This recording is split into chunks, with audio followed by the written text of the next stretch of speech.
this is Mike with Motorrad Audio, and this video is going to cover installation of our Stage 5 audio upgrade kit for the 2022 and newer BMW K1600B and Grand America.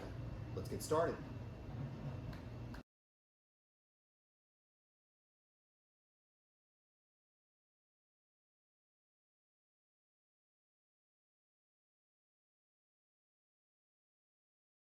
Okay, so we'll start with a quick unboxing of what's in the package. So first things first are your 5 1/4 inch pods. These are preloaded, pre-terminated for the quick disconnects that we have and ready for drop-in. You'll have the 4-channel amplifier itself that will be pre-mounted on its bracket. It will be pre-tuned for your particular bike and ready to mount, plug in, and go. On the amplifier, you have your input plug, which is the white plug. That is going to match the plug on the front T-harness, so color for color there, and your black plug here in the T-harness will be for the front speaker outputs of the amp, which is the other black plug that has the white and gray wires. Those are technically the front, and then the rear is your purple green that's going to your rear harness for potential rear speakers down the road. In this package here for the fuse holder, you'll have the actual fuse holder itself that's pre-terminated and ready for hookup. You'll have some other miscellaneous parts that are in this package. The Allen wrench for the fuse holder. You'll have a couple packs of dielectric grease that are for these connections here at the amplifier to kind of help strengthen those up from a longevity standpoint. You'll have a speed clip and bolt for mounting the amplifier, and you'll have a ring connector for the ground wire when you run that to the battery. You'll have your T-harness for the front that plugs into the factory plugs and plugs into the amplifier. You'll have your main power and ground harness that runs from front to back. You'll have your rear speaker output harness for your future upgrades that again runs off of the purple and green black plug here for the rear. You'll have some miscellaneous wire ties to help keep things neat behind the scenes, and you'll have a sheet that has some suggestions when it comes to tuning the amplifier, or sorry, tuning the radio to the right settings to kind of match how we have the amplifier tuned for you to get maximum output and clarity. And then your rear speaker section will have 2 of the rear panels. You'll have this grill package that will be in there, which naturally includes the grills themselves, but also has the hardware inside for mounting of the panels and the wires that would lead from these panels to your rear plugs. And then these grills are designed to snap down in here once the installation is done. So tools needed for installation will be a Phillips head screwdriver for dealing with your battery terminals, a T25 Torx screwdriver, a set of wire strippers and crimpers for dealing with the ring connector on the ground wire at the battery, a 1/2 inch wrench, preferably a ratcheting style for tightening up the bolt that holds the amplifier in, a drill and drill bits for the rear panels, as well as a socket wrench and sockets in an 8mm and a 9mm, preferably deep well if at all possible, but you can certainly make it work with regular depth sockets.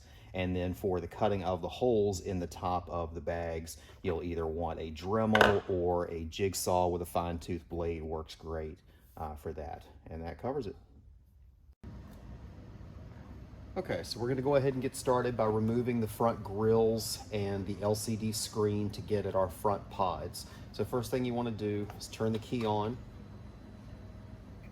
Go ahead and motorize your windshield up so you have access to these screws that are in the top. Once you have that up, go ahead and pop your top cover here. That way you go ahead and turn power back off to the bike. The windshield will stay up and you can access the top screws. One thing we definitely suggest for throughout the entire installation is find a place that you can put all of these parts that you take off of the bike that go with their associated screws, because there are going to be some screws that are varying lengths in various locations, and if your installation stretches out over a period of time, you may have a hard time remembering which screws went back in which location and which length. So it definitely helps to have somewhere that you can keep all that stuff isolated together. So the first thing we'll do is remove the top 4 screws here. There's going to be one right here, one here, and then the 2 that hold the top of the screen in.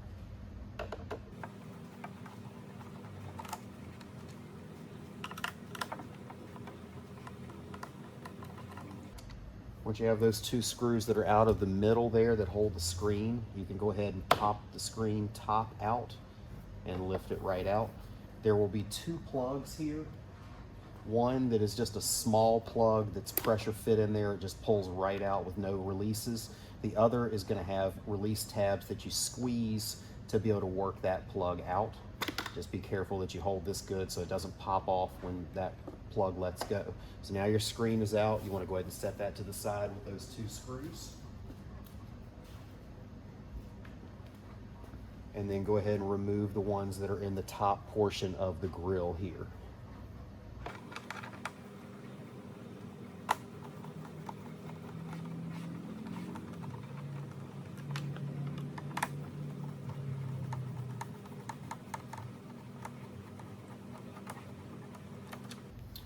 Once you have those two out, go ahead and remove the two silver badges here.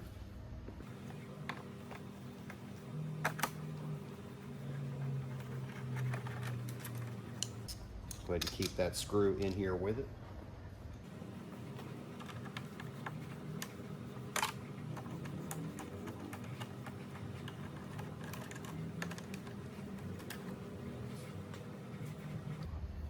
And now we'll move on to what we refer to as these little winglets on the side. So I'll take the camera off and give you a better view here. Okay, so our little wing here has a screw. It's right down buried in here.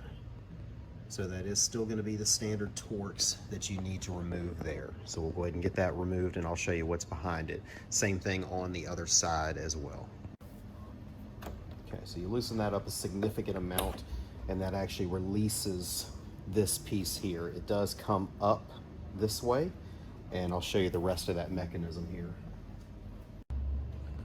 So you'll see that screw that we just loosened way up right here. This just kind of goes in and puts pressure on a tab. So you don't really need to remove this screw completely, you just remove it a significant amount. And then you'll go ahead and remove these three screws that are holding this the rest of this cover on there. Again, same thing on the other side as well.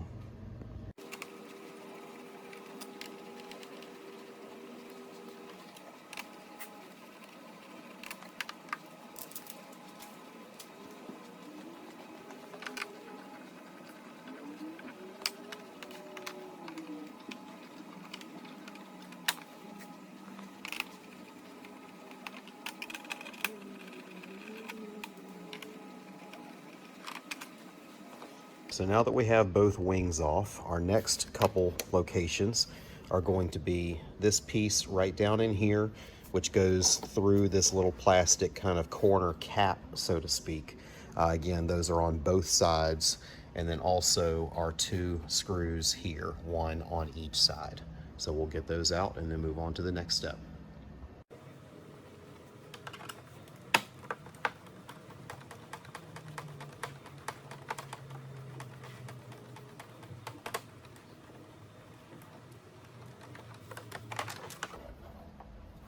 Have this out, nice long screw that goes with it.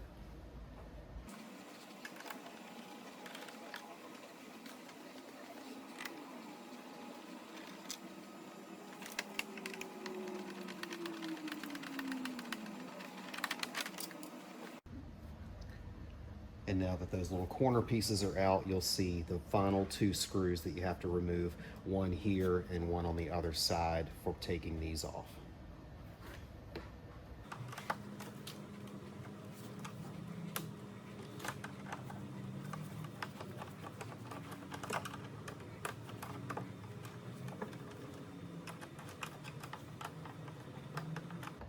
Screw can be a little difficult to get out because you really can't get your fingers down in there, so you may end up just kind of jarring it loose when you remove this grill.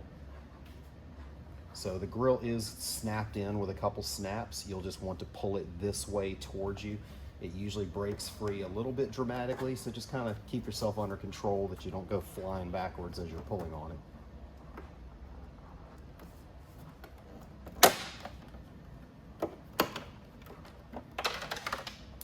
There goes our screw that I couldn't get out. And now we have the grill out.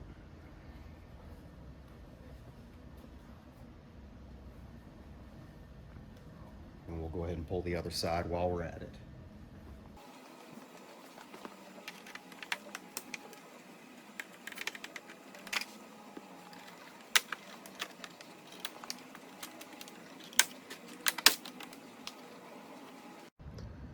Okay, so now that our covers are off, it'll be pretty obvious.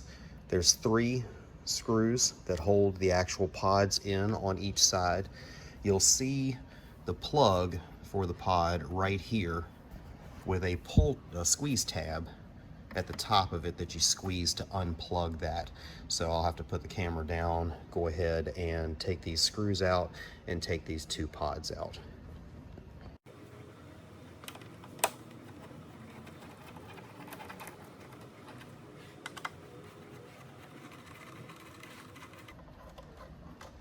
This one here is another one where it's hard to get your fingers in there, so it may be easier to get that out with the pod all in one piece.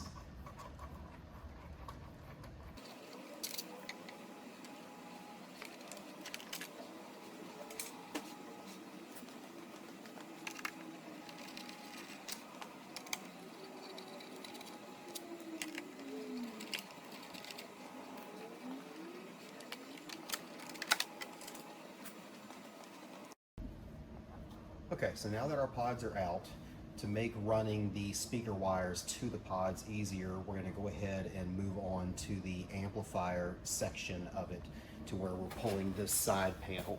So first things first, we'll want to remove the screws that hold this piece and these 2 here on. So most of them are pretty obvious.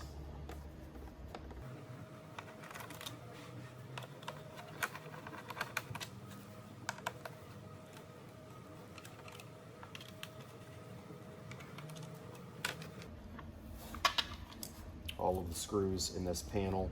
There are 2 that are longer than the other ones, so you do want to keep track of that.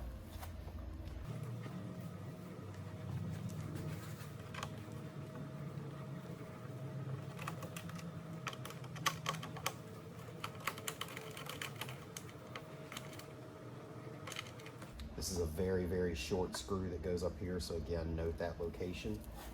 And you can also go ahead and pull this one down here that's at the tip of this other shroud that you uncovered when unscrewing the other. This does not have a screw in the other end. It just has this little rubber boot that kind of holds it up in there. So this comes right out. Your next screws related to this are going to be up under this front end. So I'll do something to kind of give you a shot of that. And then there is 1 more screw right here that you would need to remove while we're in this location.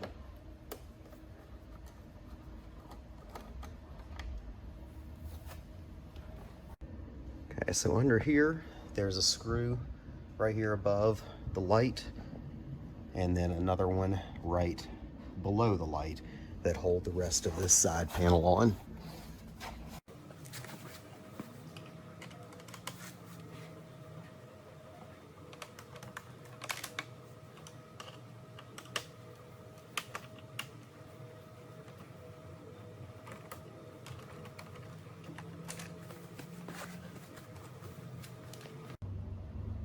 Now that we have those 2 lower screws out, you'll have 1 more that's right here underneath this. This does open up, as you may have noticed earlier. It hangs right here, but it does have an additional little extra section that it will go. Right here is a little plastic, I guess you could say a little plastic rivet, but there is a very small dot in the center of that. You're going to actually need to push that with a pick tool or something to that effect to release this. So we'll get into that here real quick and kind of go over the details of that. So with our little plastic rivet here, usually just take something like a pick tool, push right down on that center. Doesn't usually go all the way through to where you can get it out. So you do need to actually push that pin all the way out. Typically a paper clip works great for that. You'll hear it fall when you do that. With any luck, it'll hit the floor. Most often it hits the floor. If not, it should come off when you remove these panels, but you're definitely gonna have to keep your eyes open for it because it is a very, very small little cylinder of plastic. Once that has released and let go, this little top piece will pop right out with ease. Set that to the side and get your other screw out here.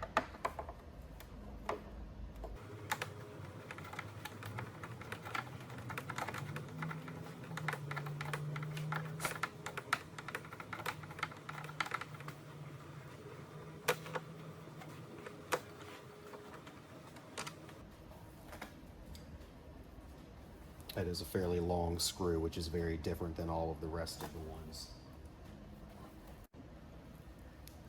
And that is basically it. This panel will then pop off. The screw that I dropped earlier falls out, and you are ready to go for the amplifier portion. And just for a visual, the piece that pushed through and fell to the floor is basically that. So there's not a whole lot to that piece that you need for that center pin. So now that you have the side off and the speakers out, the next thing is going to be running the input-output harness that comes in the kit. So what that is this harness that's in the box. These two plugs are going down to the amplifier. They are the input and output of the amplifier for the front channels. You have these two here.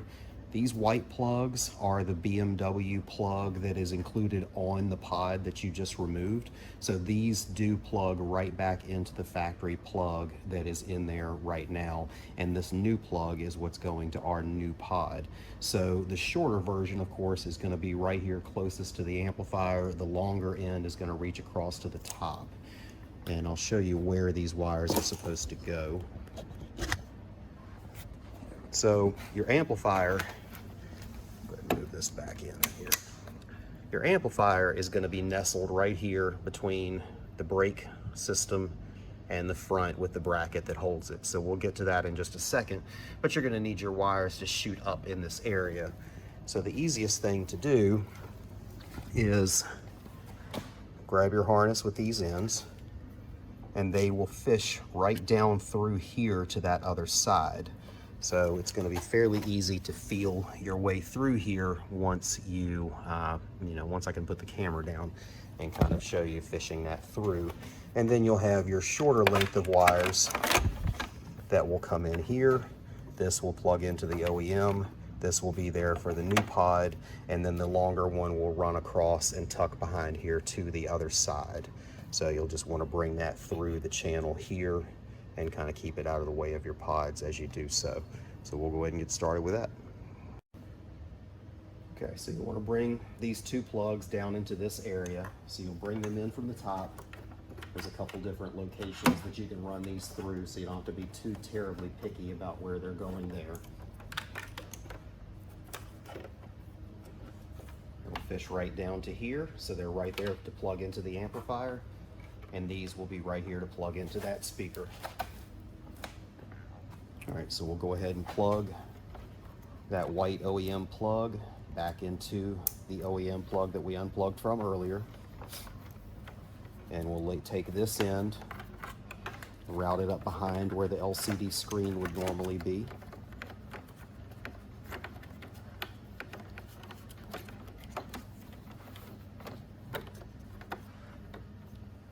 Bring it across here to the other side.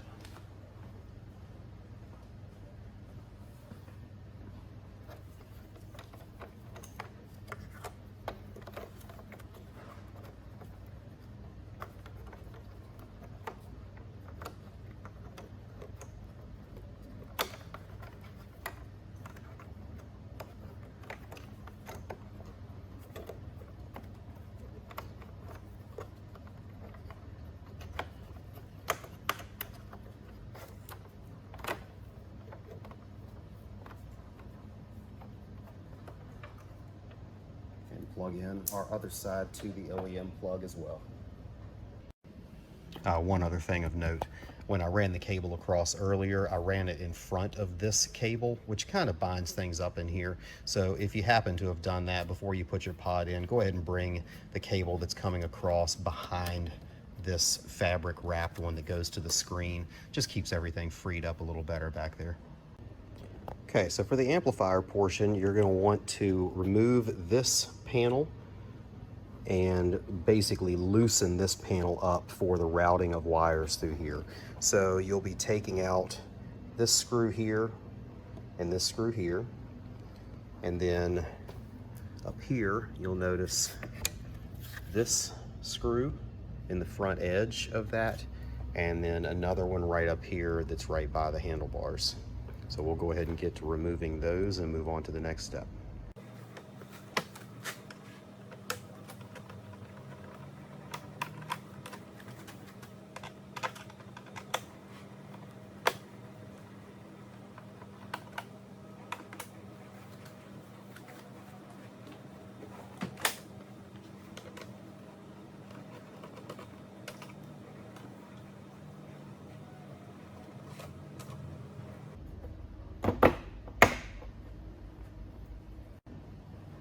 So now that you have those screws out, you'll need to remove this top cover. It does have one of the antennas to the system that is connected to it that you'll need to unplug, and you'll also need to cut a wire tie that is holding that plug in place. So take a set of wire cutters, snip your little wire tie that's down here holding that pink looking plug, squeeze the tab and unplug that, and this will come out. This is actually the FM antenna. I'm sure plenty of people know that these bikes don't have the greatest FM reception. That's all you got for an antenna, so that does definitely help contribute to that poor reception. Okay, so now that we have those screws out and this top piece popped off, you'll notice there is one more screw that is holding this top portion of this that's exposed. So you'll want to take that screw out as well. We're not fully removing this side panel and all of this stuff. We're just getting this a little bit loose to where we can get behind there, routing our wires up and through.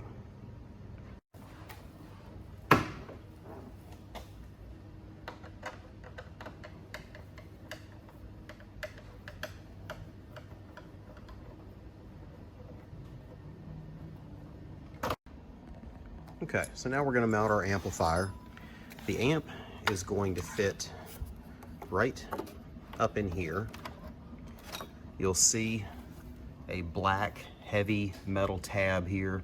Used to be used for mounting the horn from the factory a long time ago, and it just still exists there. So we're going to use that for our amplifier mount, and then the other end of the amp rests firmly on this piece here, and we'll wire tie that in place. And we'll go ahead and plug in this input section and kind of get going with that. Okay, so for this portion, you're going to be using this nut and speed, or bolt and speed clip that came in the kit with the fuse holder and all. The speed clip is going to go up on that bracket. Just push that right on top of it. The bolt is a coarse thread. It does grab a lot, so if you have a little bit of WD-40 or something along those lines, that might help you in getting that to go through. It is a quite frustrating location to get your hands into and to be able to see. So you'll probably want a headlight or something along those lines to be able to kind of see what you're doing as well. You'll need a 1/2-inch wrench, preferably a ratcheting style, because you get very minor turns of the wrench when you're putting this in. It's definitely the most frustrating part of the installation for sure. So we'll go ahead and get to mounting this piece in here.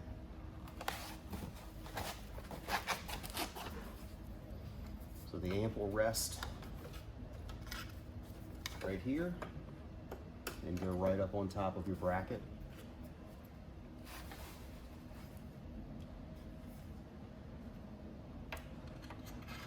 Very close quarters, so I apologize for any of y'all with large hands. This is going to be a challenge. I don't have large hands, and it's still quite challenging to get in here and get this mounted.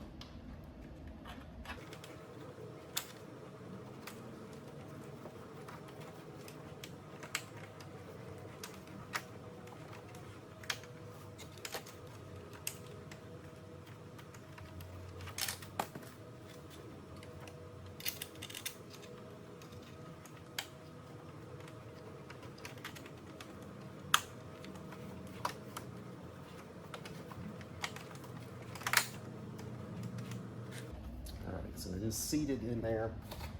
I'm going to start ratcheting this and probably put you on fast forward because this is going to be a while.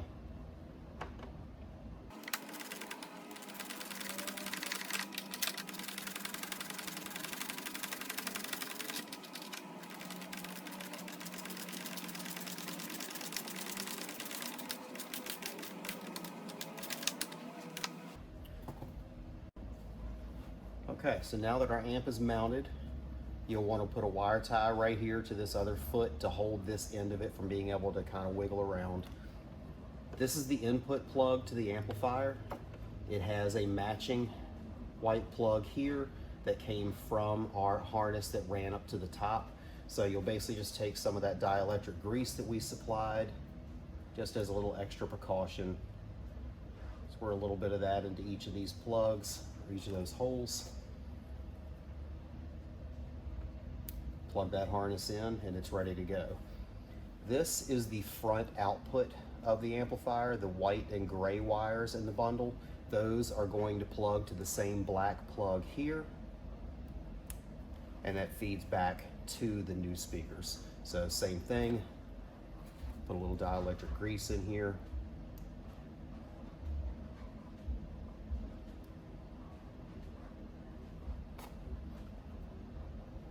And plug these together, tuck them right up in this hole, wire tie it to this bracket. There's an extra hole right there in the top of the bracket for a wire tie to hold these two there. You may want to wait until you've done your speakers up top to make sure you have enough slack in the wires that you have the option to kind of pull those around as you install the top pods. And then once you're done with those, go ahead and wire tie this into place so you have plenty of wiggle room that you can move around in there. Next, we'll move on to the rear wire harness that runs to the back and the power and ground harness that run to the battery. You'll notice this blue wire in here. This is normally a turn-on wire for normal situation installs. On this bike, this amp is using an automatic turn-on circuit, so when the factory radio comes on, this turns on in response to the voltage that comes in on the speaker leads on the input. So it does not need a wire to turn it on and off. That also means as soon as your radio is off, this turns off and there's no draw on the battery when the bike is sitting around. So it does have an automated circuit for turning itself on and off. So we'll move on to that step. So the general idea of running the power, ground, and the rear harness is that they are going to feed up through here and then fish underneath there up to the top and underneath this panel down along and tucked underneath this gap here on top of the gas tank. And then they'll come down, come out at the bottom down here and run right to your battery for the power and ground. And then your rear speaker harness will continue on and go through here up to the very back of the bike. The one big thing here is that the rear speaker harness has two ends. It has one end with your right and left that are back here to be able to a quick disconnect for servicing the bike. And the other end is what feeds into the amplifier. So you're actually going to be running this rear speaker harness this direction with the small plug, because trying to fish these two larger plugs through a lot of these channels is challenging, to say the least. Frankly, it's a little challenging just with the 4-pin. So you will be running one wire from back to front and the other from front to back. So it will be a little bit odd that you can't just run them together. So we'll go ahead and get started on that. Okay, so we're going to be running our rear harness from back to front. You'll basically fish it right through this little hump where all the other wires are going. Pretty straightforward to bring that along with the other wire bundles that are there. Once you've pulled the length of the wire through, you want to make sure that you leave enough length for your right and left plugs to be able to reach to the plugs that will be coming to them later. So don't pull too much of it through. Leave yourself a little wiggle room back here, and go ahead and throw a wire tie to hold this in place where you want it to be.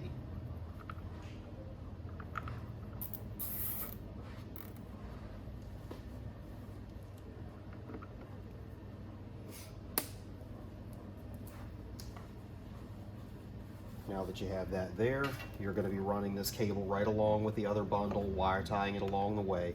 We're going to need to pull these 4 large Torx bolts that are shooting through this apparatus here.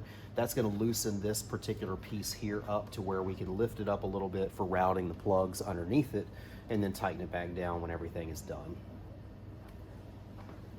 Okay, to pull those Torxes out, ironically, you need to move this out of the way, which is a free Torx screwdriver if you don't happen to have one for the previous portions of this installation.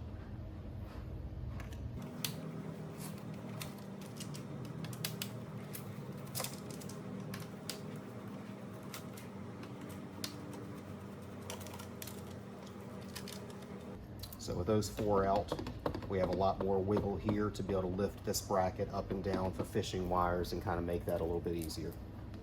Okay, so now that this panel is loose and can lift up and have room to run underneath here, this panel is going to lift back, and you'll basically be bringing your wires up through here and then bringing them around and up to the top edge here. So along this edge, there's a decent little gap underneath it that goes up underneath this cover here. But when you snap this piece back down on, it'll basically hold those wires in that channel and keep them from sliding back down into, you know, just in the way in general. It's definitely easier to not pull this entire panel because of the gas cap and everything else. If you want to go that far, you certainly can, but tucking them up in here does really well as far as holding those wires in place. So we'll go ahead and get to running that rear speaker wire harness up through there, and then we'll get to the power wire going the other direction.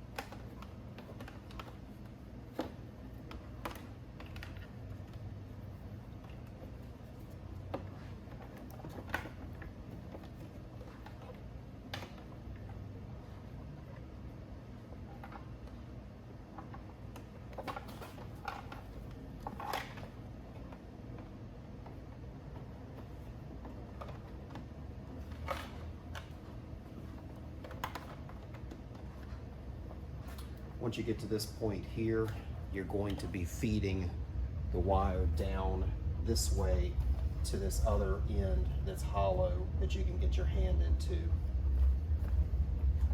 So let's see if I can reposition a little bit for you. So basically, right up through here, there's an empty spot that you can easily feed this down to. Feeding this down versus feeding the other one up is definitely a little easier. We'll use a longer wire tie to help guide the next harness when we're going the opposite direction, because it helps to feed this wire down through here a lot easier, or up through here a lot easier.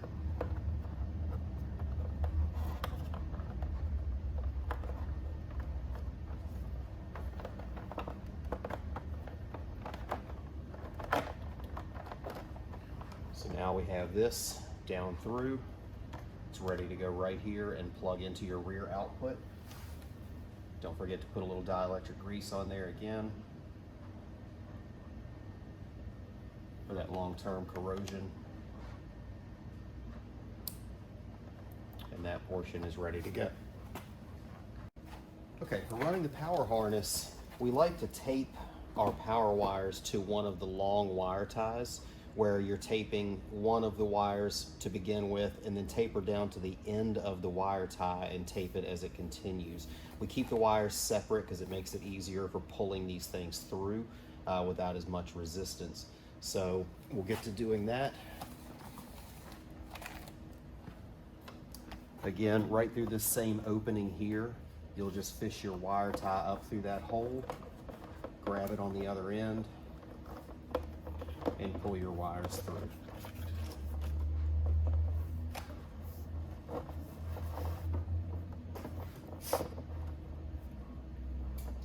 Once you get there, come back down, add your dielectric grease in here.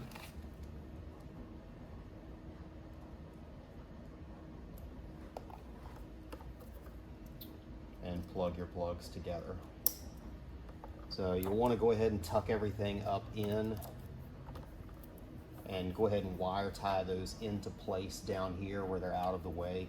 That way, as you're running your power and ground the rest of the way and tucking everything, you don't cause any extra pulls down here that restrict where you want to actually tie these up. So we'll get those tied up and then we'll continue on with the path through here.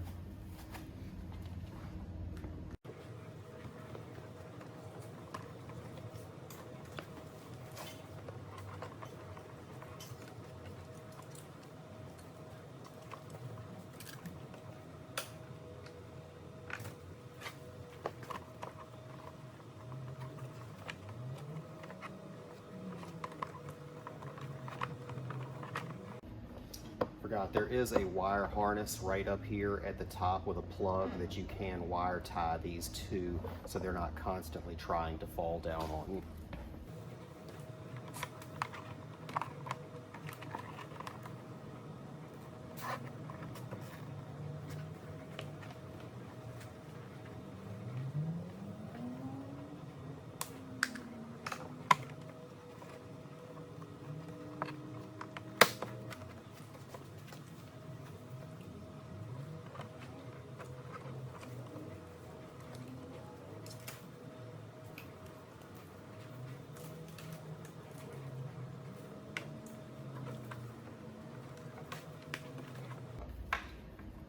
Once you're down here near the battery, you'll want to loop these wires underneath this really heavy wire harness that's there. That way they're not running over top of that and kind of a little more exposed, so to speak, visually, and make it in the way of bind up on the seat a little bit.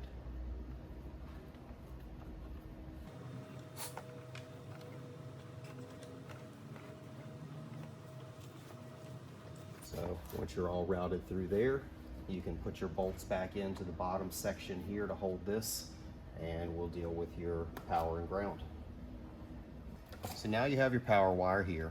This is going to be leading to the fuse holder that we have supplied. So this will go up into the fuse holder as shown in our separate video, and then connecting and then drop down into this pocket as a safe place to store it. But first things first, we'll start with our ground wire. You're going to want to cut that to length to whatever you feel is proper. Give you a little bit of wiggle room in here for future servicing, that sort of thing.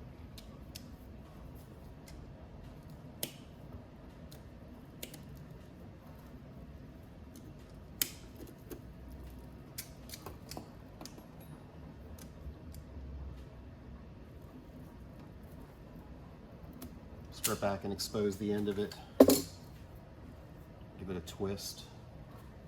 Take the ring connector that was supplied, slide the boot down over the wire, and crimp your connector on.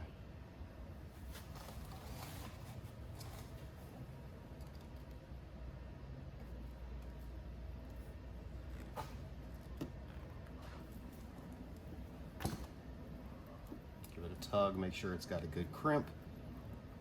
Slide the sheet back over it, and you're ready to make that connection.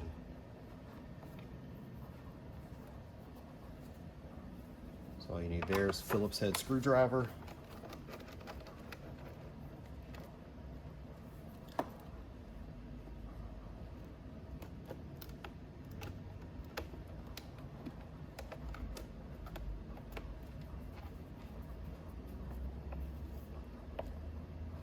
And our ground is done.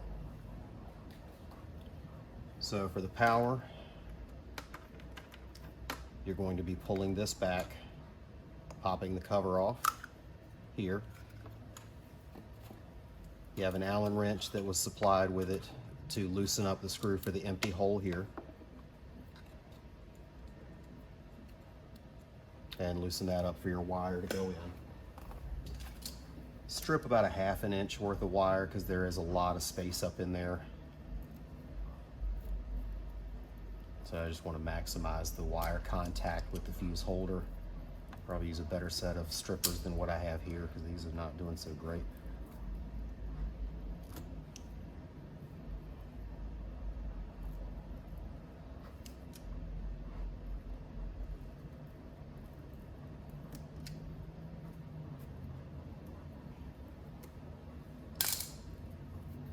Once you have that, once again, give it a twist. Poke it through the rubber seal here at the bottom.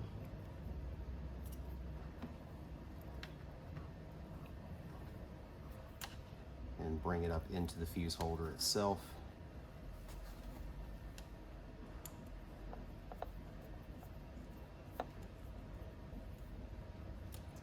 Crank that Allen head down on it pretty good.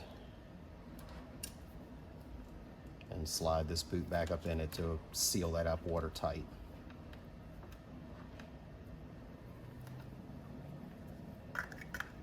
Snap the cap back on, and you are ready to go.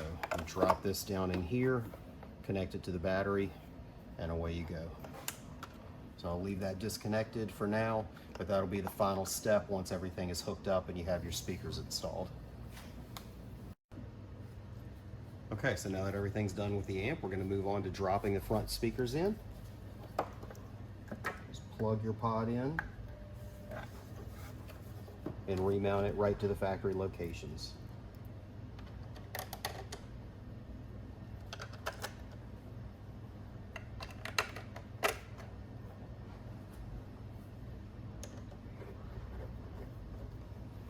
As you're tightening down, give a slight little upward push from the bottom to kind of make sure it's seated as high as possible, because the grill is very close at the bottom section here. So just want to make sure that you get all the clearance needed.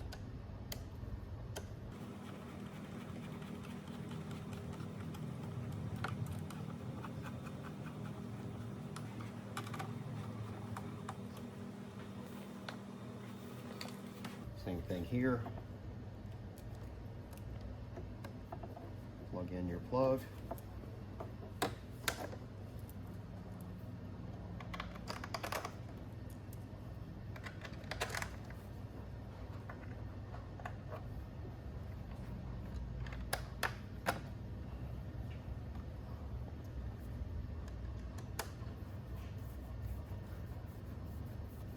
As you start snugging your screws up, give it a little push up.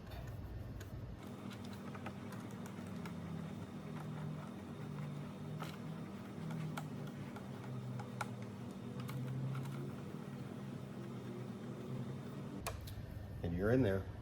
Wire tie your speaker wires that went across to get those nice and tucked up in there and protected, and you'll be able to reassemble the front end.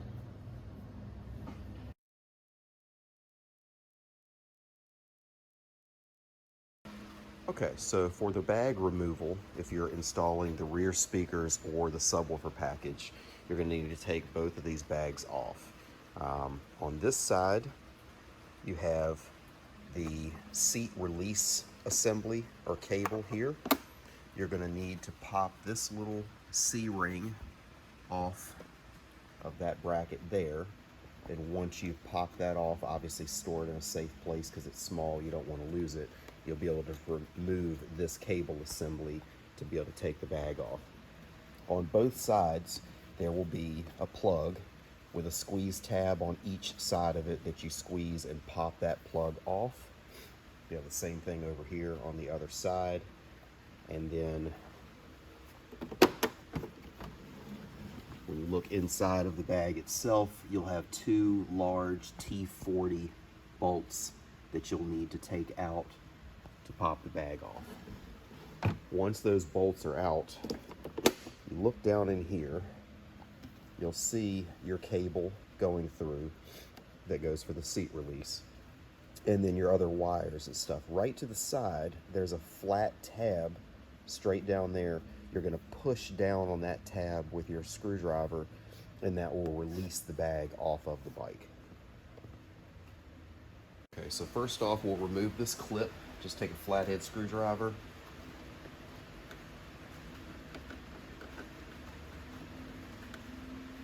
Get underneath the corner of it and pop that right off. Obviously, put that somewhere safe. Now just push the mechanism towards you or towards the back. That'll allow you to release this and pop this off. Obviously, don't put your seat back on until you have this stuff back together, because you will not have your release to get the seat back off. So if you snap it on here, that's going to be a pain in the neck, to say the least. So you want to make sure this is definitely put back before you put this seat back on. Reach through here, get a squeeze to those plugs. Oftentimes takes two hands to try and get in here and squeeze both of them. And release that plug, and this bag is ready to come out once we take those bolts out. Okay, so I've removed the two T40 bolts that are in here. Just gonna take my screwdriver, push down on that tab. You'll hear a little click, and your bag is loose, and off it comes. Okay, so now that we have our bag out, we're gonna work on installing this panel right onto the top of it. Everything that you're going to see in this portion of the video is going to be exactly the same on the other bag. The only difference is the other bag will have the heated seat switch right here that when you're doing disassembly you'll need to unplug that. Otherwise everything else is going to be exactly the same. So first things first, I would suggest taping this area off. Our panel fits along these lines, but it's going to be easier to mark the places that you're drilling and or cutting out if you have tape, and you can actually mark that with a Sharpie. So we'll get this taped off roughly.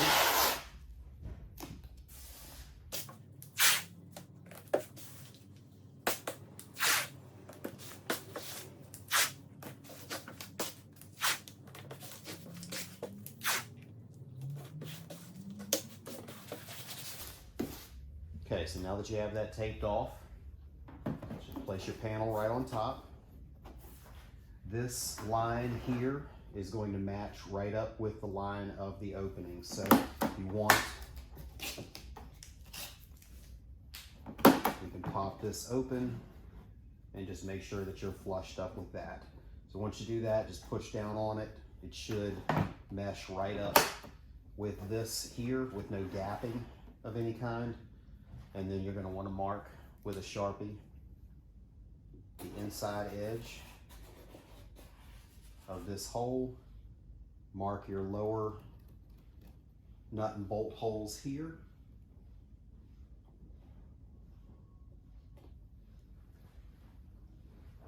And also you're going to want to mark your screw holes. Now your screw holes are a lot deeper and not something that a Sharpie is going to go through. So there's a number of ways you can do this. You can take something like a pick tool and poke that through there and kind of jab down in to leave an indentation where those are at. You can take an ink pen apart and take the inner portion of that. That will fit down through the hole.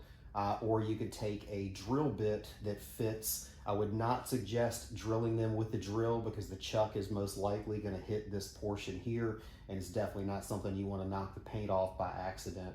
So if you have a drill bit that fits the hole, just push it down in there and kind of turn it by hand so it'll score the tape. So in this instance, I'll do the most basic of the basic and wiggle around an ink pen inner here, just to show practically anything can get the job done for you when it comes to this.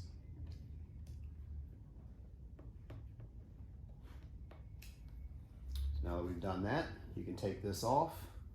You've got your upper hole, your bottom hole, your 4 speaker mounting holes, and the hole that you're going to cut out. So we'll get to working on the disassembly of the bag itself and then worry about these. Actually, I take that back. It's probably going to be easier while this is all one surface to go ahead and drill these holes out, and then we'll cut this after removing this. Okay, so the drill bit I'm using is a 13/64. It is a little bit larger than what the bolts are that are going to go through here. So if you don't have this exact size drill bit, you could probably go down a size with no issue at all there.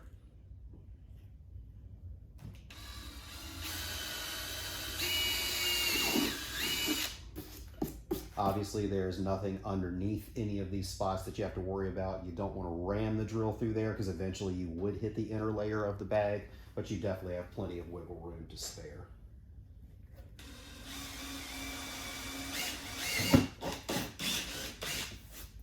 And it does love to grab and pull, so.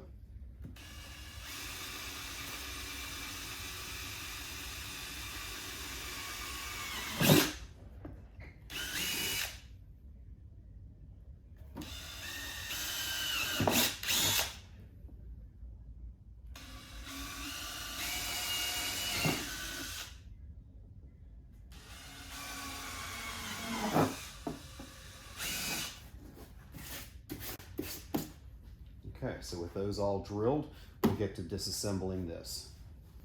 Okay, so for disassembly, first you're going to remove these 3 screws along the inner side here.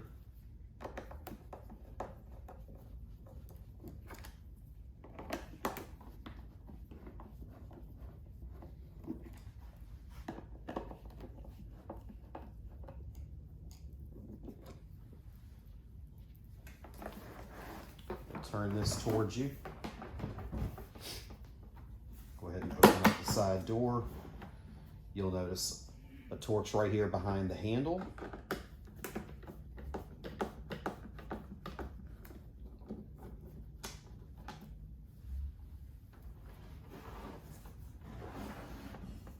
And then a row of them going up the side here. You'll also want to remove them from this tube, the tube from this shiny panel there.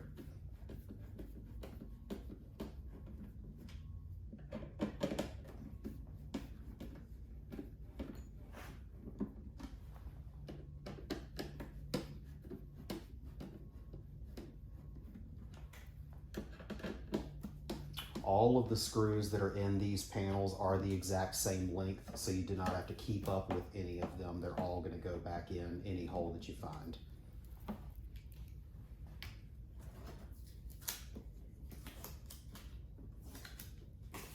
So once you have all those off, you're going to pop this panel here up. It does have a clip, a couple clips in the back corners here and here, so those are going to unsnap, and then there'll be one more screw in the top here that holds this top panel on.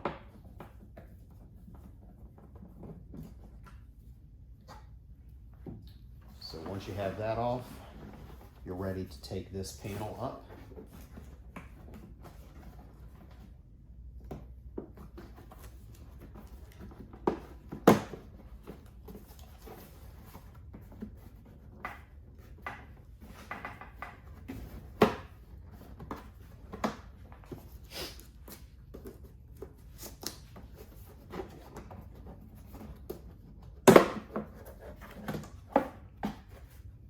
And now you're off.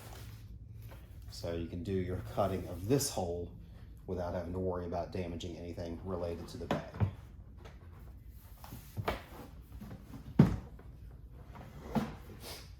So cutting of this obviously can be done in a multitude of different ways. It is just plain plastic behind it, so you don't have to worry about anything else. Obviously, if you're going to use something like a jigsaw, then you'll want to make sure that everywhere stays taped and is completely covered, so the flat portion of your jigsaw doesn't do any scratching. You can use something like a rotozip or a Dremel.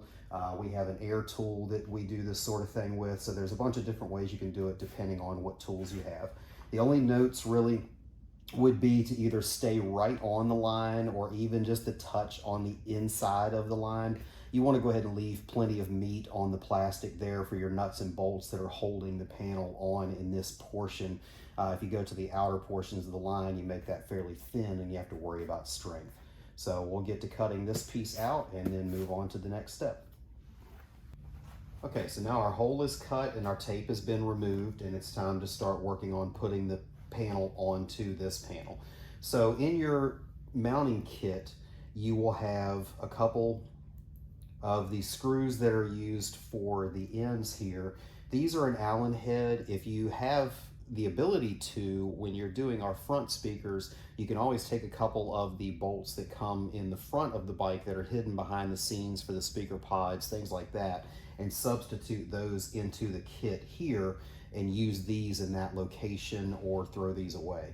But if you don't have access to leftovers, then we do supply these. They come with a little rubber washer on it that helps protect the paint on the outside.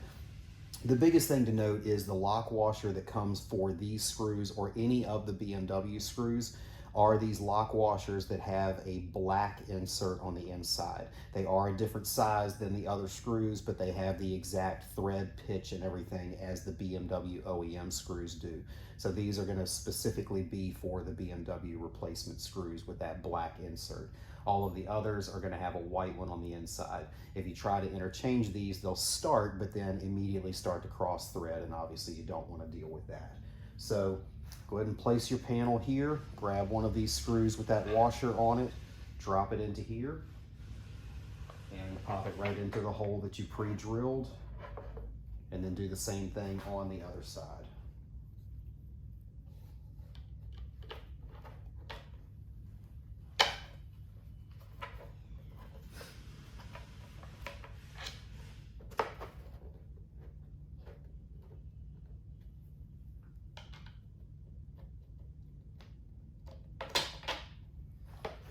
So once you have those in, you can go ahead and loosely install the nuts on the other side.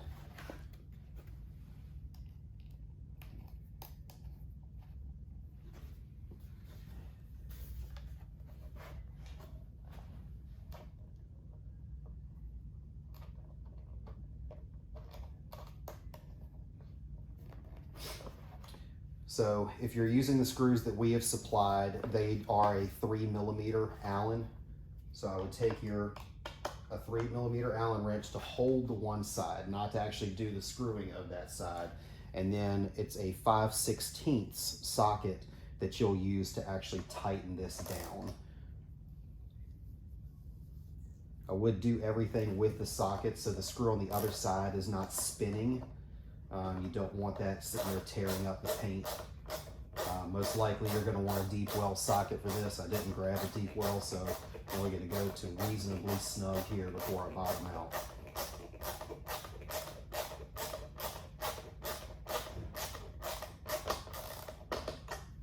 That's about it for this side.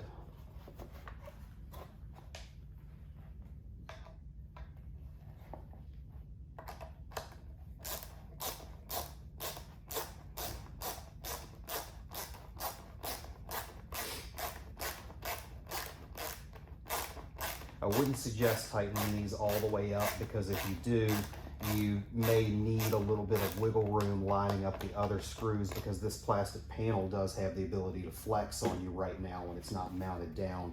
So you need to make sure all of these holes are lined up. So I would have everything kind of nut and bolted through before doing the final tightening of those. So once you're here, you're going to actually be placing your speaker in as well. So we will basically take this. You have two longer screws and two shorter screws. These have a Phillips head on them, so you'll need a Phillips head screwdriver for that. But your longer ones are obviously going to go where the deeper portions of the panel are, which are the two in the back versus the two in the front. We'll drop the speaker in.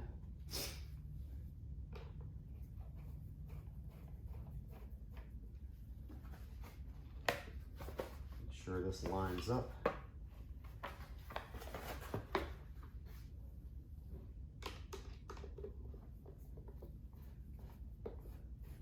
Loosely screw that into the plastic.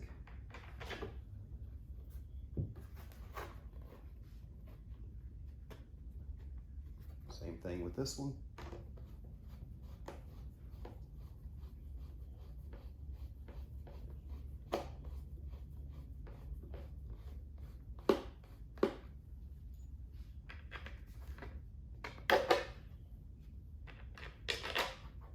Push through your other two.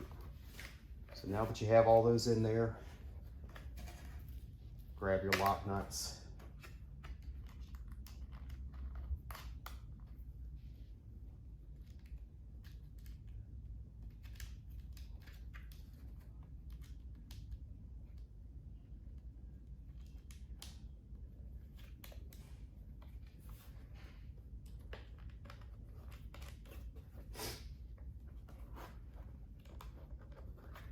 Loosely install those. And now technically everything is all lined up and in the proper space. So now you'll just need to tighten all of these up.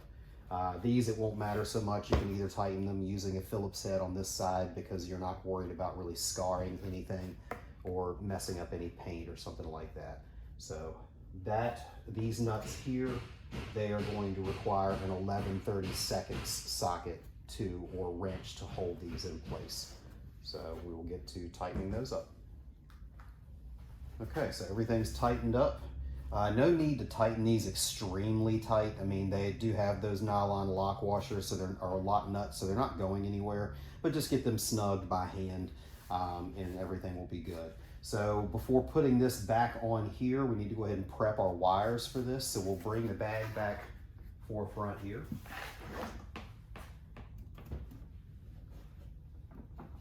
And in the kit, you'll have this wire harness. You'll want to bring that out a little bit farther than this plug so you have some extra wiggle room here, and then wire tie that in alongside this other harness here.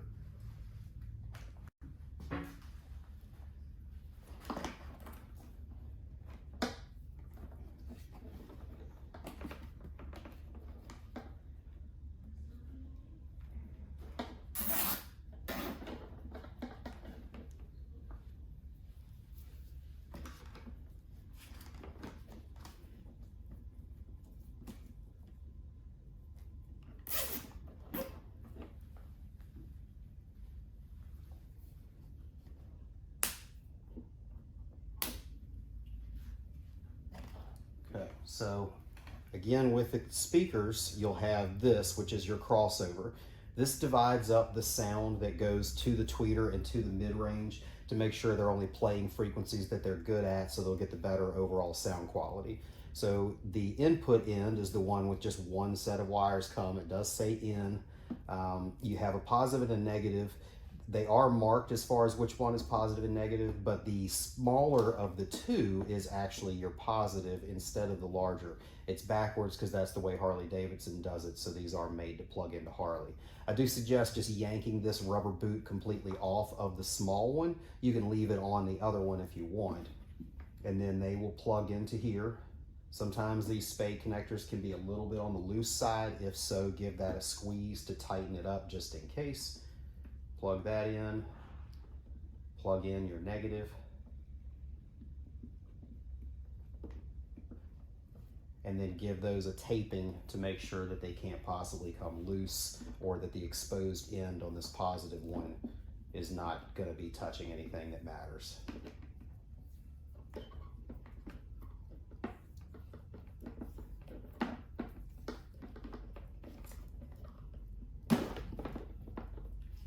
And that will leave you with this end that's going to be connecting to your speaker. You can go ahead and bundle some of this up because you don't need that much slack in it.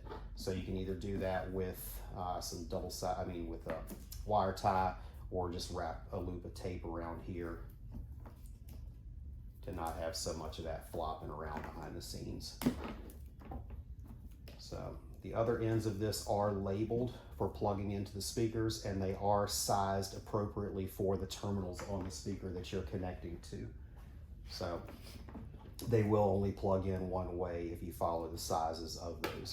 Now, for those of you that are not doing our standard Kappa series speakers, if you custom ordered a, say, Arc Moto CX6s, or the Cicada Audio Neo horn speakers, or something along those lines, the speaker lands right about here when it comes to the magnet. So the Infinity Kappa will clear no problem. The other bigger, beefier magneted speakers will hit this portion here.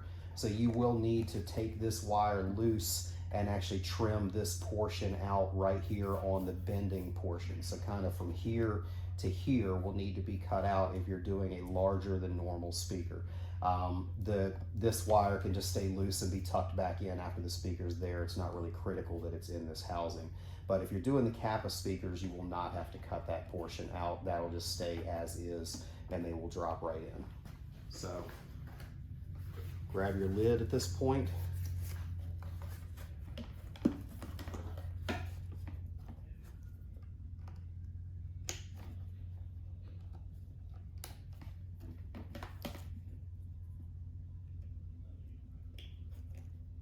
Plug your terminals in.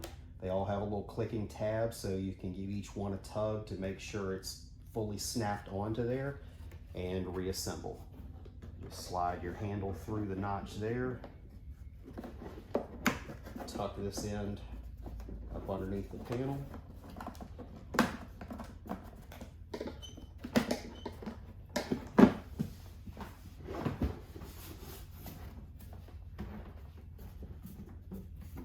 install this down in. There may be a little bit of flex to it because these panels can sometimes settle and warp a little bit. They do absolutely settle back down the first time it's in any heat or anything. It'll take all that tension off. Most times like this, it just drops right in. But if you ever have one that seems to be resisting it, don't worry about it. Give it a little push, put your screws in, and it will absolutely reform itself to that proper bend. And at this stage, you're just going to put all your screws back in and you're ready to go.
That's it. We're all mounted. We'll put the grill on it once we actually put it back on the bike.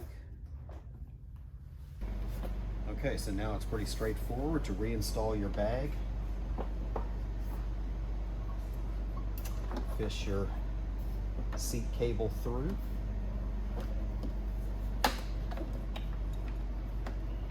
Tuck the new speaker cable through and the original plug back through. Push up until that catch grabs. Plug the bag back in.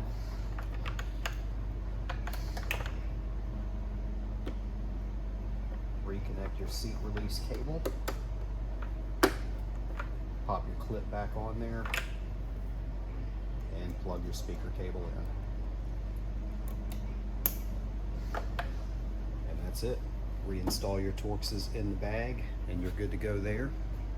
Now when it comes to the grill, that is going to be something that pressure fits into this hole.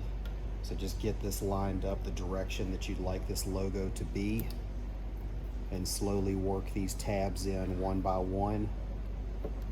Just be nice and careful and gentle with this because you don't want to end up chipping the paint inadvertently with those pieces. Push it in flush, and you're in there. Hey, this is Mike with Motorrad Audio, and this video is going to cover the installation of our subwoofer add-on kit for the K1600B in Grand America. This kit is normally included in our stage 5 and 6 packages as well. So starting with the main course, you're going to have your 8-inch Audio Frog subwoofers with the grills already pre-mounted in their mounting hardware. This will come apart as part of the installation that you'll see in the video, but it's easier to ship them together. It takes up less space and less shipping cost. Also on the back of one of them, you'll have a cardboard template that's used as part of the installation. That'll make more sense farther in the video. You'll have a right and a left, of course, of those. You'll have your JL Audio MX500 amplifier. This is a power sports amplifier. It's made for getting wet, even though it will be encased inside of the outer shell of the bag. It will have quick disconnects already terminated and installed for your inputs and outputs, power and ground, speaker terminals, and the subwoofer volume control that's part of the kit as well. You'll have an 8-gauge fuse holder that'll already have its 8-gauge power wire coming off of it with a ring connector. You'll have your main power and ground extensions for the amplifier. You'll have your speaker jumper that's going to go over to the other bag from the bag that this one is installed in. And you'll have your input cable that runs to the front of the bike and plugs into the amplifier on this end. There'll also be a Y connector that's used at the front of the bike where our other portion of the kit is installed. This will split the signal for running the signal to the back for this amplifier. You'll have two little templates that are designed for lining up screw holes that you are going to drill as part of the installation. So you'll see those in a little bit. You'll have a bag of miscellaneous stainless hardware, an L bracket that's used as part of the amp install, some dielectric grease. We'll be including a hole saw and a extended drill bit. We found that the hole saws used in this are very precise, and we saw a lot of variances in the size hole saw that it uses. So we figured it would be better to provide one that's exactly what size it needs to be. The drill bit is an extended length one, which not everybody would have readily on hand, so we're also supplying that just to make sure you have that. There'll be a small telephone cable looking jumper that is used as part of the JL Audio RBC1 knob. The cable that comes with this is probably 20 feet long, whereas you only need it to go about 6 inches. So this piece here is going to cover the extension for that. You'll have a couple rubber plugs. These are for the ports of the subwoofer. So if you ever were to ride in the rain and worry about moisture getting into the bag, these go in and screw into place to seal that off so you don't have to worry about water getting in the bag if you ride in the rain. And last but not least, there will be a slew of sound deadening material. It will all be pre-cut to the exact spaces that it's going to be occupying, so that'll all be really obvious and certainly covered in the video. Let's get to what tools you're going to need other than these two tools, and we'll get into the installation. Okay, one thing I didn't mention during the unboxing video is the amplifier that comes in the kit is completely pre-tuned and ready to go for this system, so you do not have to worry about doing any adjustments on the amplifier. Just install it and you're ready to go. So the tools that are going to be needed for the subwoofer installation are going to be your T20 Torx for your disassembly of the bag, your T40 Torx for removal of the bag from the bike if you haven't already done that, standard Phillips head screwdriver, and a stumpy or shorter version Phillips head screwdriver, a set of wire crimpers, a socket set, either metric or SAE, either one should kind of cover you. You're only going to need a couple of them. The extended drill bit and hole saw that came as part of the kit, just a regular drill bit set for one of the other holes that you'll need to drill, naturally a drill itself, and then some sort of jigsaw, Dremel tool, rotary cutting tool, something along those lines for cutting the opening of the subwoofer. And that pretty much covers it. So let's get started on the installation. Okay, so for the bag removal, if you're installing the rear speakers or the subwoofer package, you're going to need to take both of these bags off. On this side, you have the seat release assembly or cable here. You're going to need to pop this little C-ring off of that bracket there.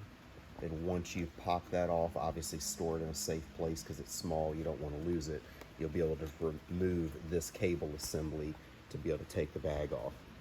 On both sides, there will be a plug with a squeeze tab on each side of it that you squeeze and pop that plug off. You have the same thing over here on the other side. And then when you look inside of the bag itself, you'll have two large T40 bolts that you'll need to take out to pop the bag off. Once those bolts are out, you look down in here, you'll see your cable going through that goes for the seat release, and then your other wires and stuff. Right to the side, there's a flat tab straight down there. You're going to push down on that tab with your screwdriver, and that will release the bag off of the bike. Okay, so first off, we'll remove this clip. Just take a flathead screwdriver,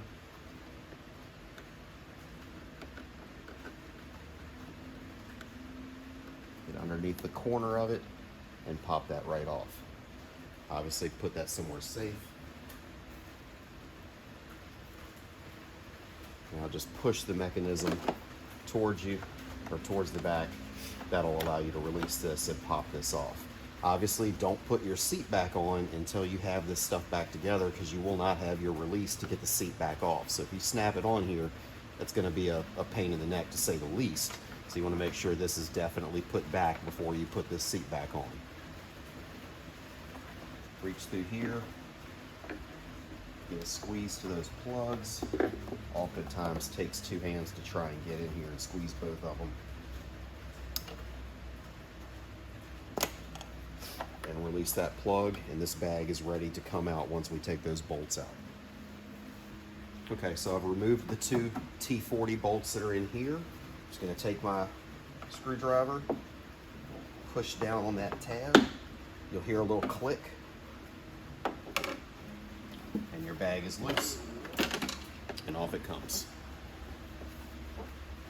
Okay, so first things first, we're going to be tearing this bag basically down completely, taking all of the decorative panels and everything off, so through the rest of the process you don't have to worry that you might scratch something or something along those lines.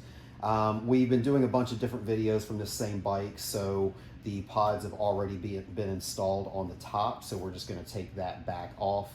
Hopefully throughout the video we can kind of splice the stuff together so it makes some decent sense for you. So you're pretty much going to be removing every single one of these screws that you find throughout the entire bag. So you have ones that are on the inner lip here. The only ones that are different throughout this entire process, except for one that'll be inside, are these three right here. Have some weird little washer, like a fabric washer on them for some reason.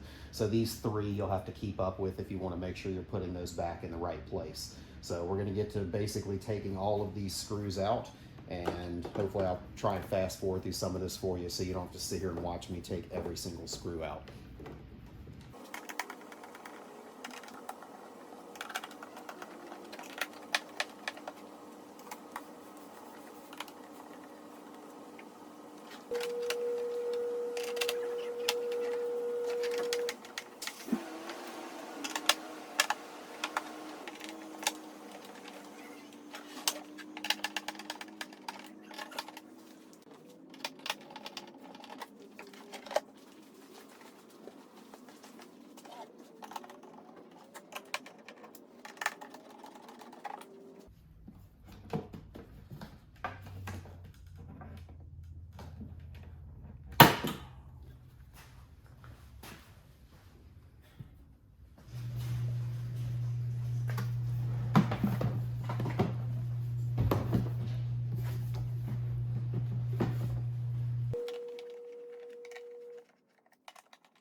Okay, so I had to pause the video real quick and grab a screwdriver or a pick tool because I wasn't able to squeeze the tab in this quite hard enough, so you may have to use something to get underneath the front edge of the clip to lift that up and take that off.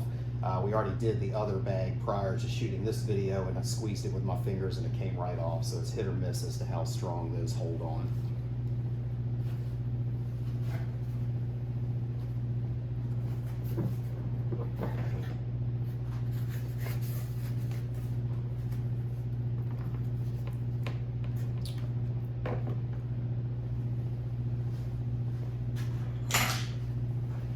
As mentioned before, we did some previous videos with this, so we'd already wire tied our wire bundle here, so we'll go ahead and cut that back loose.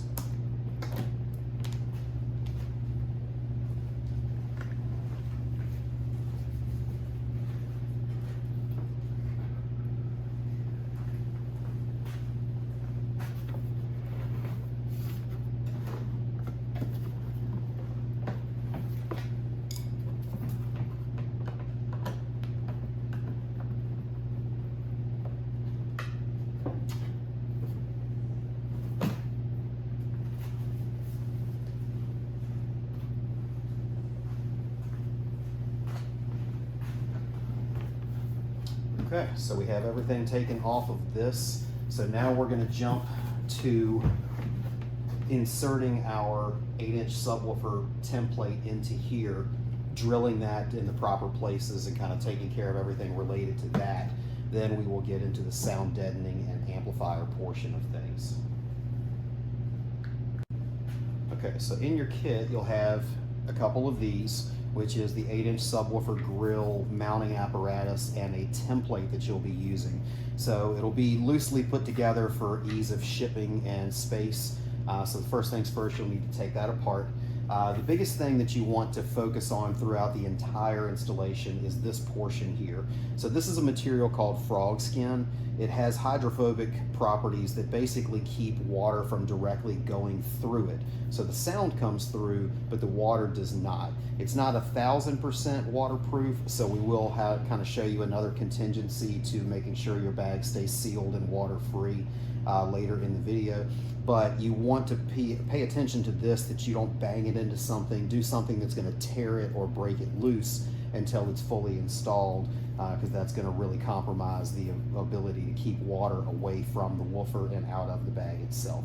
This here is a template that you'll use, so again, be careful with that. You'll just be tracing with it a couple times and then it'll be trashed after that. So first things first, go ahead and pull your grill off the front. There is a backing ring to the grill that the woofer is mounted through. The woofer will be mounted with 4 Phillips head screws. It's one case where we do suggest tools, drill bit, a drill with a Phillips head bit in it to zing these out is definitely good. Always be careful if you can use a drill bit that or a screwdriver bit that has one of those protective sleeves. That's great. Many a car audio installer over the years has inadvertently ported the surround on one of these by stabbing through it with a drill. So be really careful when you're doing this. Definitely don't want to damage a woofer that costs what these do.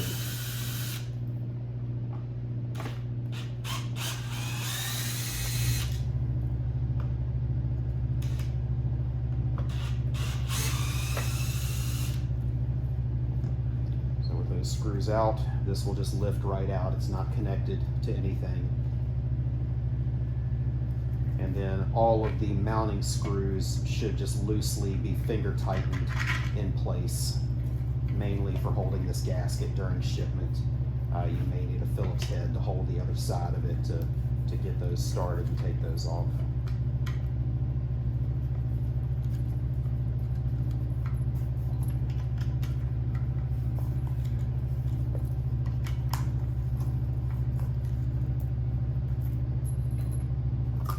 Take our template off there, push these screws back through.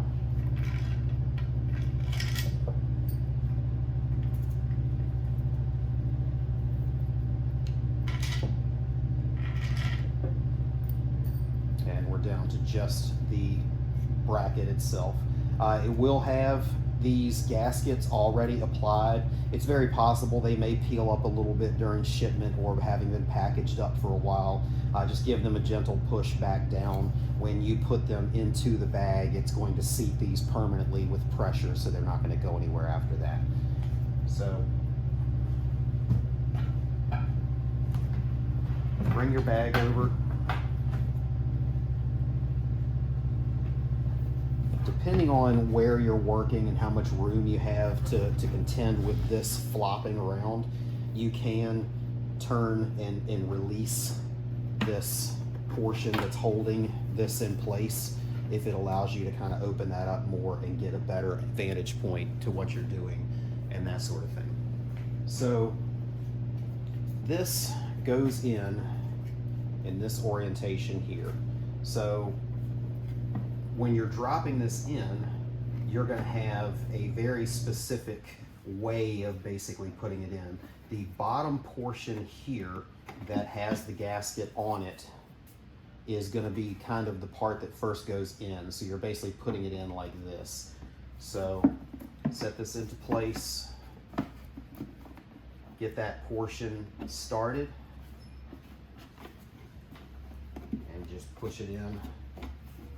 It'll go all the way towards the front and should set right down in there. You should be able to see that these seams are pretty even going all the way around.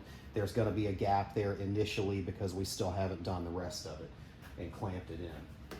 But in the kit, you'll have an extended drill bit because it does need something longer than your traditional drill bits would be. So put that in your drill can go ahead and drill your pilot holes through these big mounting holes that you took those bolts out of.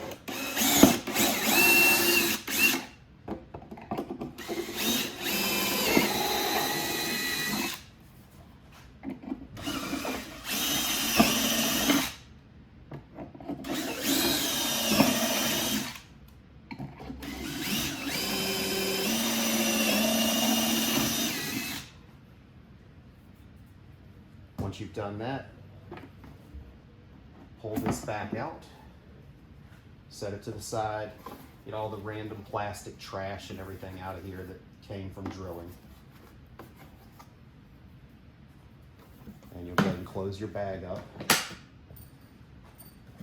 and flip it on its face. So now you have these 4 holes here and 1 more hole here. This template, which there'll just be one of them in the kit, it'll just work in reverse on the other side. You'll want to set this on there, drop your screws through to make sure it stays in place where you want it to be.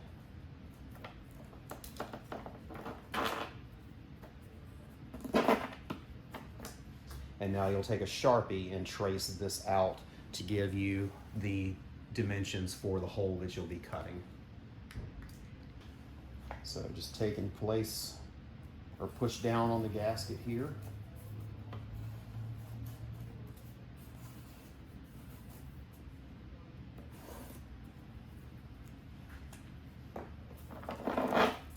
And now you have your pattern that you're going to cut.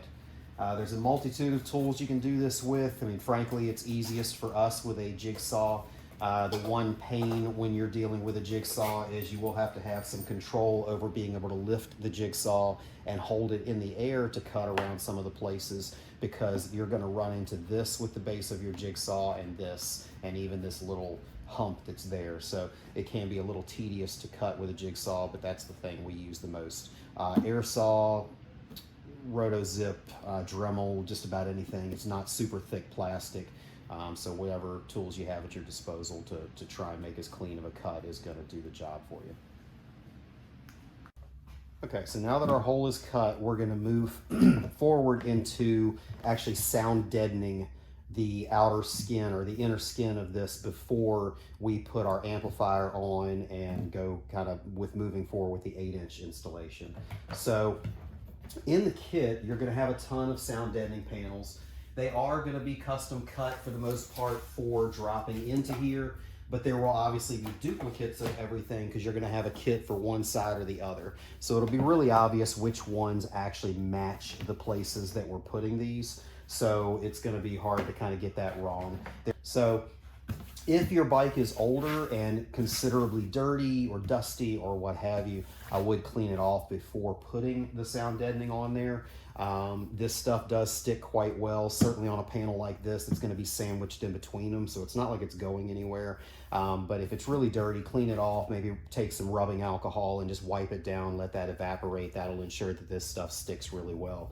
It certainly sticks a lot better when it's warm as well. So if it's a nice time of year that you can throw this stuff out on the driveway and let it warm up in the sun before putting it on, that's even better. This stuff will be pretty straightforward. You just peel the backing off of it.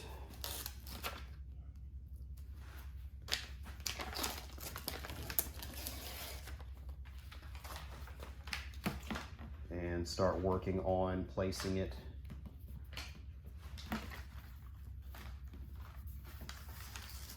We're hoping to have these laser cut in the future to where they'll be even more accurate, but these are hand cut at the moment, so there may be some slight imperfections or overlaps that become a problem. Cuts super easy with a razor blade. Even kitchen or just regular old scissors will cut this stuff without too much of an issue. So if anything seems to be not quite lining up right or have too much of an overlap, just give it a snip and it'll be gone.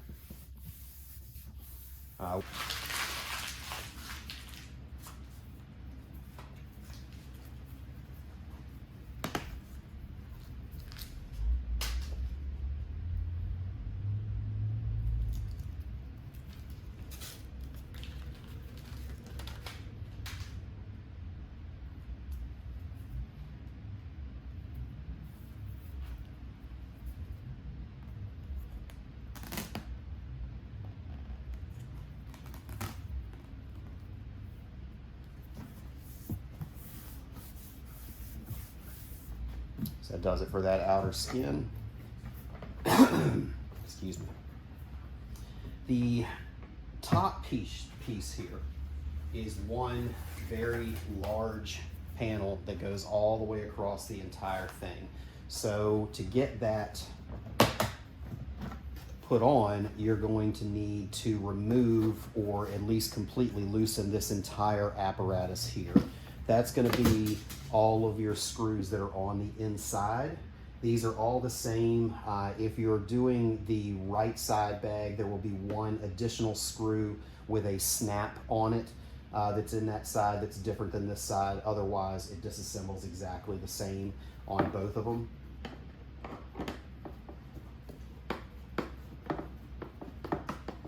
These 4 screws are unique, so they are not like the other screws, so it'll be very easy to tell these apart.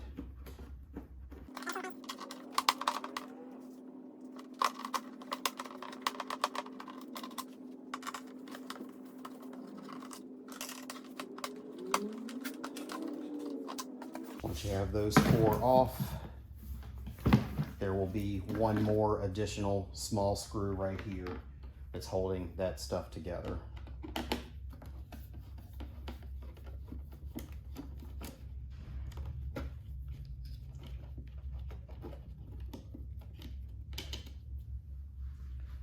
So on this side, you have your seat release here, so you will have to kind of finagle this to get that through.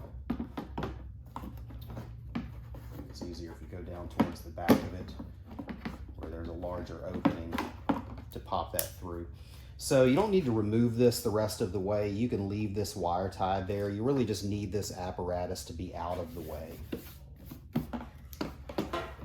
So you just kind of let this lay down on your workbench.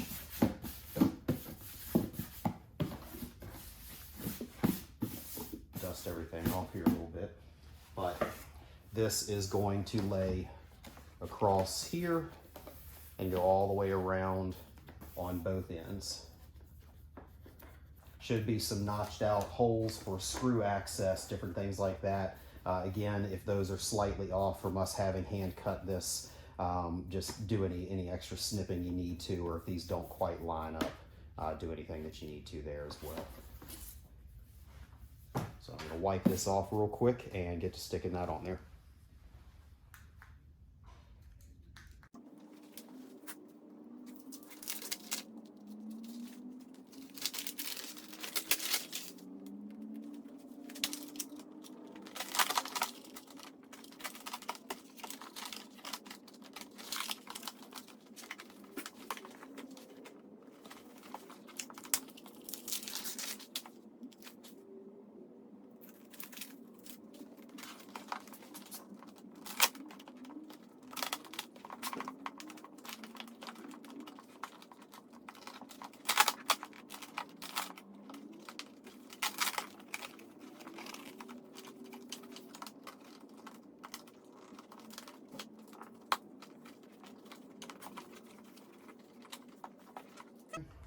So now that we have that done, you will put this back together so it's not flopping all around on you.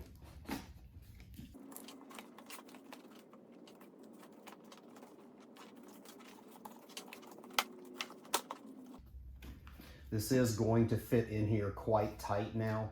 You'll have to kind of get the edges tucked up underneath. It'll be really obvious when all of your screws kind of line up as to where they're supposed to go, that you got it in place correctly. But obviously you need to make sure that those line up properly and get docked in. It will make the handle maybe a little bit stiffer than it was before, but the apparatus will certainly still work exactly the same as it did before.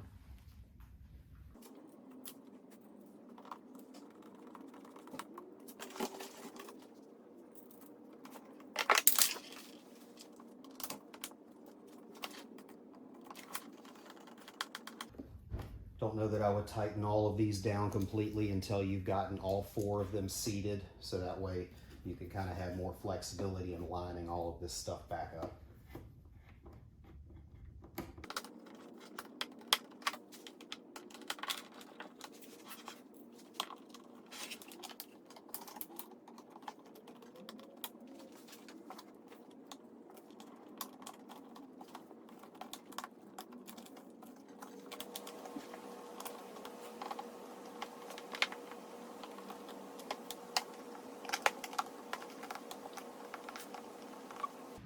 See if I can reposition the camera because I really need to block it completely.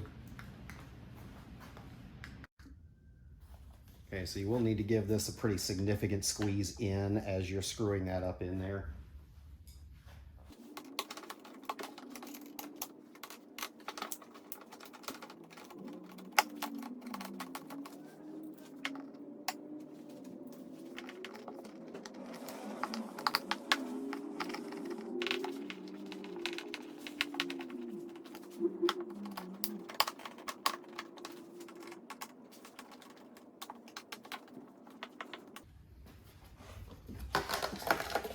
Okay, so now that those back in, you can close your latch here. We have sound deadening coming all the way down to this edge.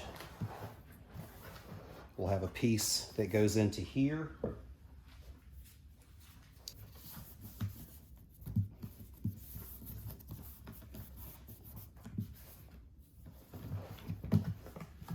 Set this to the side for a second.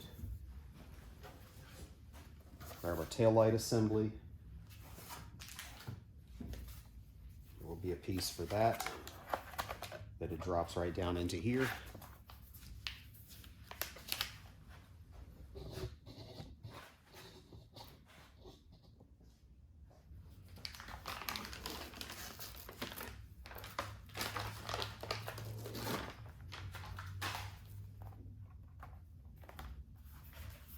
Yeah, none of this is terribly precise. It's all just preventative to keep there from being extra noises that are inevitably going to happen with a subwoofer in a plastic enclosure. Set that back to the side. We have the other top panel that we pieced off.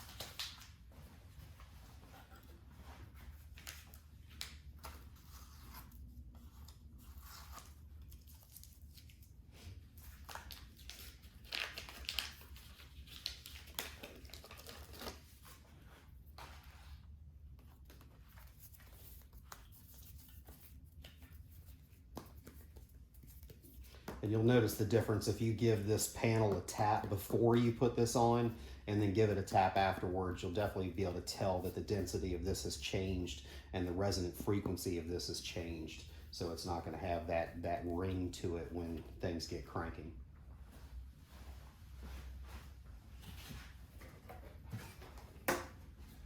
And then in this case, we've already done our speaker installation. Make sure you have something, if you happen to have done it in this order, make sure you have something really soft to keep this from getting scratched. Put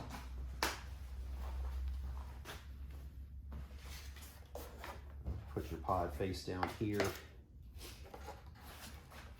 And there's going to be a couple pieces to go on this as well that will go into here and here to cover that up. There will also be holes cut into it here and in the other tip to cover where your actual screws are.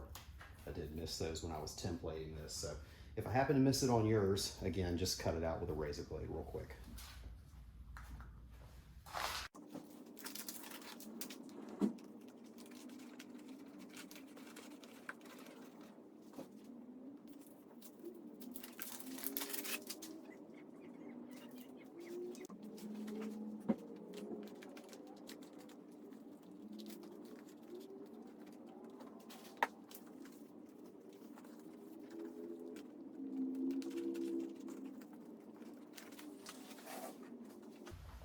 Okay, so that does it for the sound deadening. We're going to go ahead and work on doing the amplifier portion now, so we could still flip the bag all around and do everything related to that without worrying about the subwoofer screening getting damaged in some way, shape, or form. So let me grab the amplifier and we'll get into that part. Okay, so in the kit, you're going to have a bunch of 1/2-inch machine screws, washers, and nylon lock nuts. There'll also be a miscellaneous screw in there that you'll use in this particular part. So the amplifier is going to go here. It does just barely fit. It probably touches the panel all the way around, so it does have to be relatively precise as to where this is going. So when you look here, you'll see the quarter, and then you'll see this other line that's kind of imprinted in the bag. Those seem to be in all of the bags, so that gives you kind of a reference point. So you're butting this piece right up to that line that's there. When you have that there, you want this pretty much going along the edge here. When we actually mount it down, we may even kind of kick it out towards the edge a little bit. But for now, you're just going to want to mark your hole as to where this foot is. Easiest way to do that is probably with the separate screw that you just screw into that location, or you can Sharpie it or what have you. In this case, I'm going to go ahead and just self-tap this.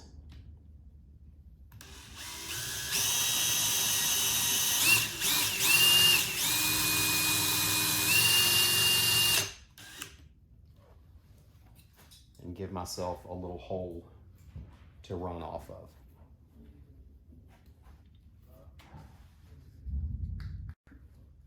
So for this, I'm using a 5/32 drill bit.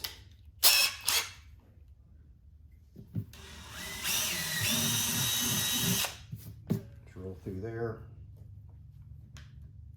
and your screw will go into that. Actually, I think I'm going to step that drill bit up one size. So I'll drill the hole a little bit too small for my taste, so I'm switching the bit to an 11/64 bit. Give you just a little bit of wiggle room there. So once you've done that, take one of your 1/2" number 8 screws, pop it through there.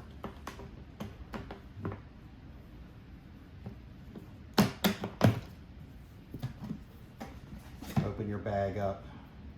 Take one of the washers and one of the lock nuts and just kind of loosely screw that on there, so we still have wiggle room to move the amplifier around. So now that you've done that, you're going to want to flip this whole thing over to get to this side here.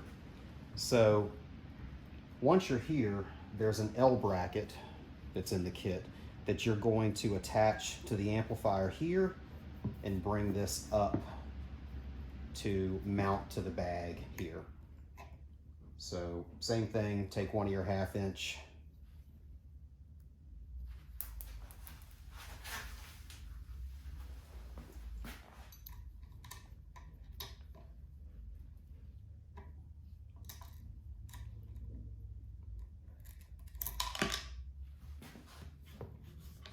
Try not to keep dropping it like I do.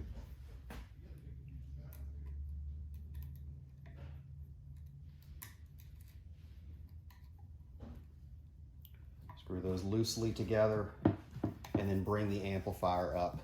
So your other panel is going to overlap onto this side, so you can't have the amp overhanging there, obviously, but you want it just to the inside of that panel where you're going to be mounting this in. So same thing here, kind of hold this whole thing together. Take your drill bit that you just used, put a quick hole through.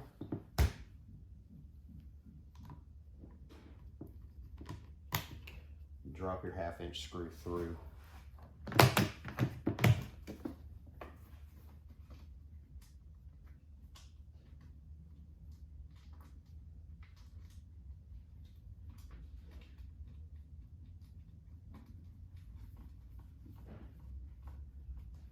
And have that loosely mounted. So now you just want to tighten everything up from that point with just Phillips head screwdriver, and the nut size for this particular portion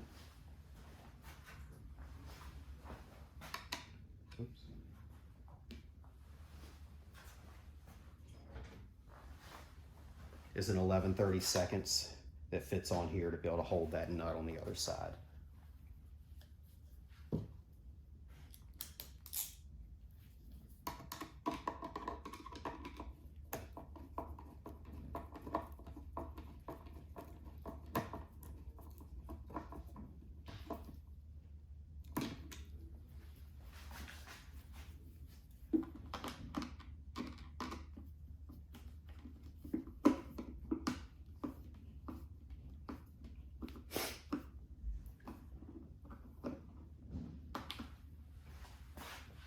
Once you tighten those two, flip her back over, and you'll have another screw to go here. But before you do that, you probably want to just make sure that you got the amplifier in the right place and make sure that the cover is going to fit back on there and it doesn't need any tweaking. So this cover overlaps for the holes here and then sits down, and make sure that your screw holes line up here as well, and we're all good. It is sticking up here, but that's going to be the other panel interlocking there. So we know that we're good as far as the location of the amplifier. We can go ahead and drill out for our other screw on the bottom.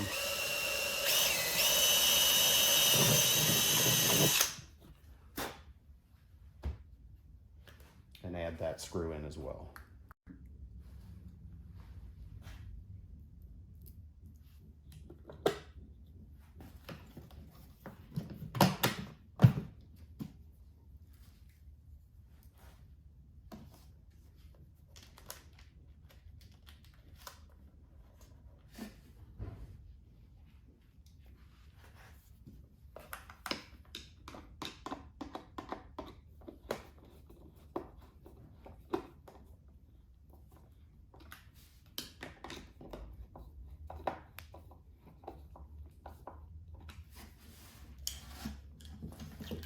Okay, so amplifier is mounted. Everything on this is pre-done as far as wiring goes, so all of this is basically running up to go out the normal OEM location. So that stuff's all going to be pretty straightforward. Once we get our 8-inch template mounted in, I'll show you a couple other steps that are on the outside of the bag before we start reassembling everything. Okay, so included in the kit was a JL Audio bass knob, so to speak. And what this is going to be is something that you will mount in here with the amplifier on this panel that allows you to reach down with your left hand and turn the bass down on the subwoofers. Let's say you're going on a 3-hour ride and you're traveling at high rates of speed. You're probably not going to hear the woofers but so much when you're in that scenario, so it makes sense to go ahead and turn them down so they're not just wasting electricity, more strain on the bike, charging battery, that sort of thing. So this will be something that kind of makes it easy to defeat that. It'll mount right above the amplifier but come through the bag right on this panel here. So when this is on, it'll be down here on this side. You'll see finished pictures later in this scenario.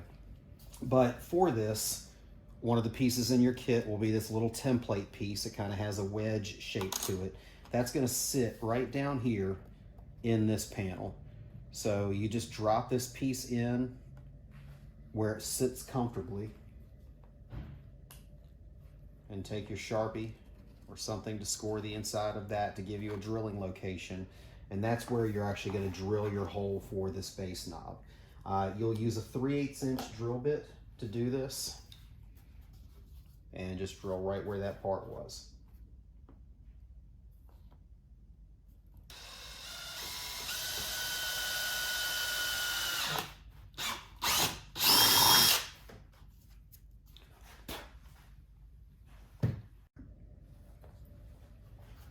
So once you have that drilled out, you'll take this. You'll notice that it's a little bit off center, so you'll want to actually put it in where the wire is pointing this way in the panel, and then take the black washer and nut that were supplied with the knob to screw this together.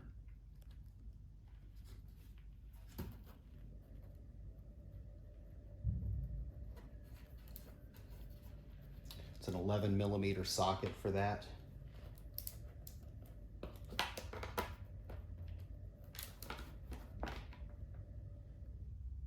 Get that good and snug.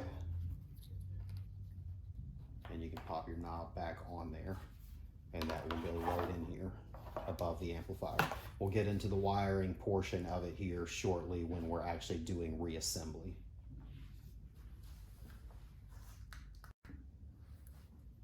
Okay, so for this portion, we're going to be drilling a couple holes in the top of the bag here. These link up to the 8-inch mounting apparatus to these 2 holes that'll be in the top. These are actually going to be, one, a reinforcing part between the top and the side to hold that stuff together a little stronger. 2, this is actually going to transfer the audio signal from inside of this pod to the outside. So when you look inside of the bag, you're not going to see any wires of any kind for this entire installation. So that'll make a little more sense once we get a little farther in. So what we have here is this little curved kind of kinked portion with a little piece here. So in your kit, there'll be a little jig for the left and the right that are made for actually marking and drilling your holes here. So in this particular case, we did not have this kit pre-done for these. This was a new addition. So I'll just lay this here loosely, take my razor blade, and cut around the section that this piece is going to go, and just remove that. So once you've done that, this bracket will sit right down on here. It is contoured to it. It's going to butt right up against this little flat piece that's sticking off the side, so it should fit in there good and snug. You're going to take the drill bit that's included in the kit for drilling out those other holes that we drilled, and it's the same size drill bit that you use for this here. So take this bracket, push it down on there firm.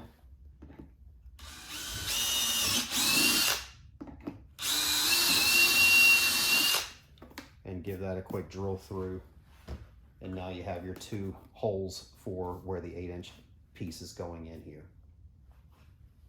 So next we'll move to actually mounting that piece in and getting into some more details related to that.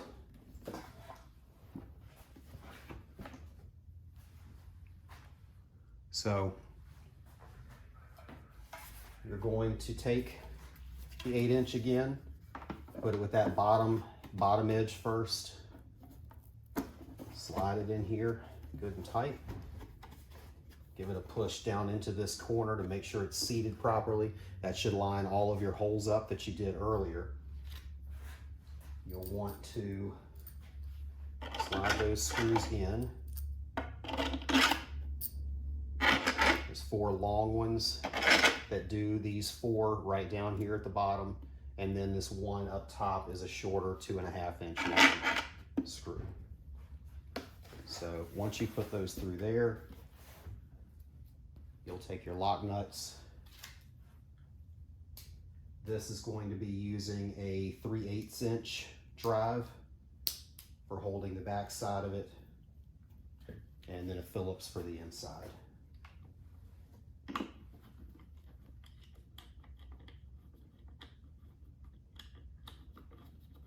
These will be a little tight as far as the tip of the screw not coming through all that much in some places, because the gasket is still holding that off with more distance. Once you crank these down or get them started, then you'll have no problems there.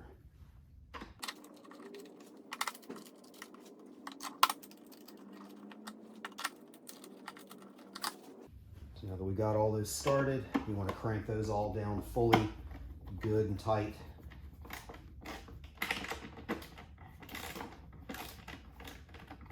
So as to seat that gasket as hard as humanly possible to keep moisture from being able to get into the bag.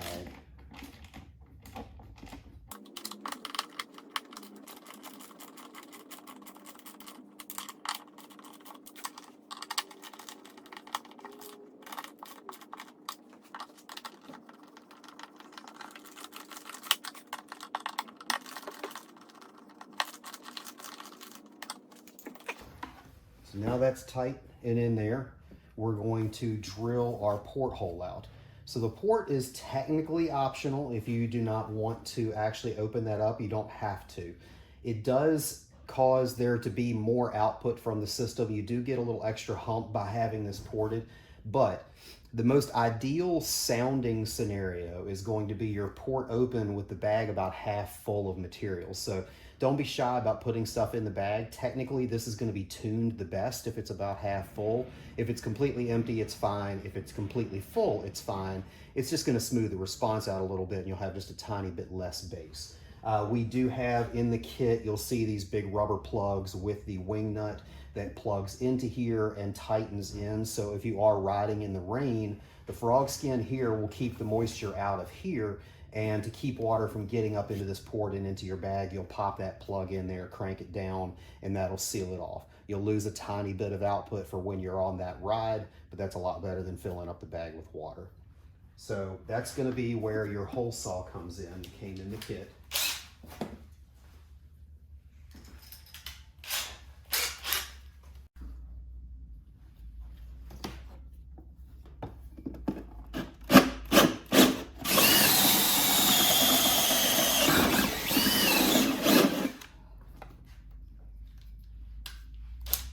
And that's it. Clean out all the excess plastic shavings and things that are left behind.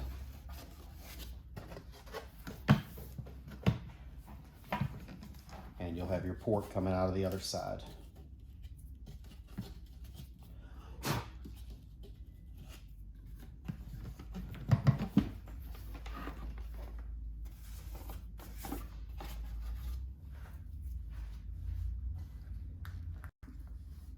Okay, so now that we have our porthole drilled out, as much as we think the frog skin will keep moisture out, there's still a possibility that something might find a way to seep its way in here. So we do prefer to put a couple weep holes down at the bottom on the inside of this, so that water has the chance to seep out of that versus kind of staying against the gasket and potentially seeping its way into the bag itself and getting something wet.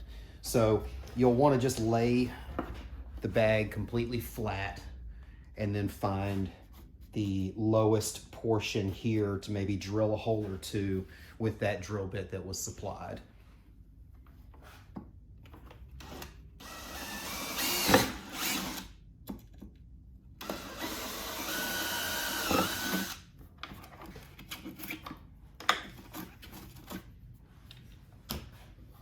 Any moisture that may find its way in here, some fine spray that gets through that screening, that will drip out of the bottom here. Okay, so now we're going to get to running our studs and wires through that feed to the 8-inch sub. So look down in here. If you see that these holes aren't completely clear, if things didn't line up 100%, then just take your drill bit that was supplied for this, give it a quick edging to make sure everything is fully cleared out. And now you'll be good for your nuts and bolts to go through here. But these are actually going to come in from the bottom to the top. So you'll have your short jumper of wire here that has a connector for the subwoofer and a ring for this. So basically push this through from the bottom. There'll be a little edged in piece here, this groove that the ring connector sits in, so it's not spinning around on you while you're on the other side trying to put this in. So go ahead and stand your bag back up. You'll have this coming through the top, and you will be nut and bolting other wires and stuff off of here. So let me get this camera set up real quick. Okay, so in this one, we have the length of the red wire that's coming from the amplifier, this pigtail here. The red is a little bit longer than the black, so we want to run our red from the inside on this side here. You'll stack this terminal on there. Throw your washer on underneath that against the plastic. Drop your ring connector on there. And just kind of loosely install those. Same thing on your black one here. That's going to come in from the underside.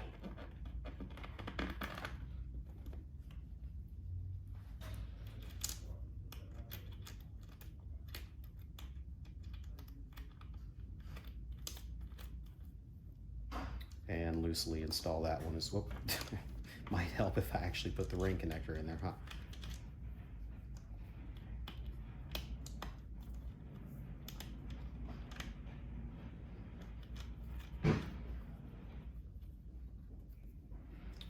So once you have those started, you'll want like a short Phillips head screwdriver to hold the other side of it and then torque down with a socket on this side. So this is a 3/8 inch socket drive for this. So I'll hold my Phillips head there.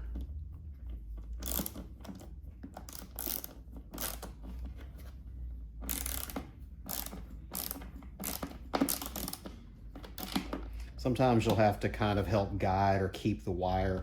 The ring connector here will try to spin. You do want it kind of this way to where it's not overlapping the outside edge of the bag. So you do want to give that a little bit of a turn.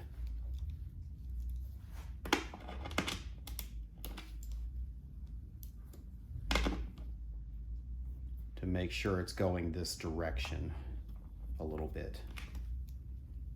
So once you do that, you should be able to snug this down while kind of holding that piece in place so it doesn't rotate as you're tightening down.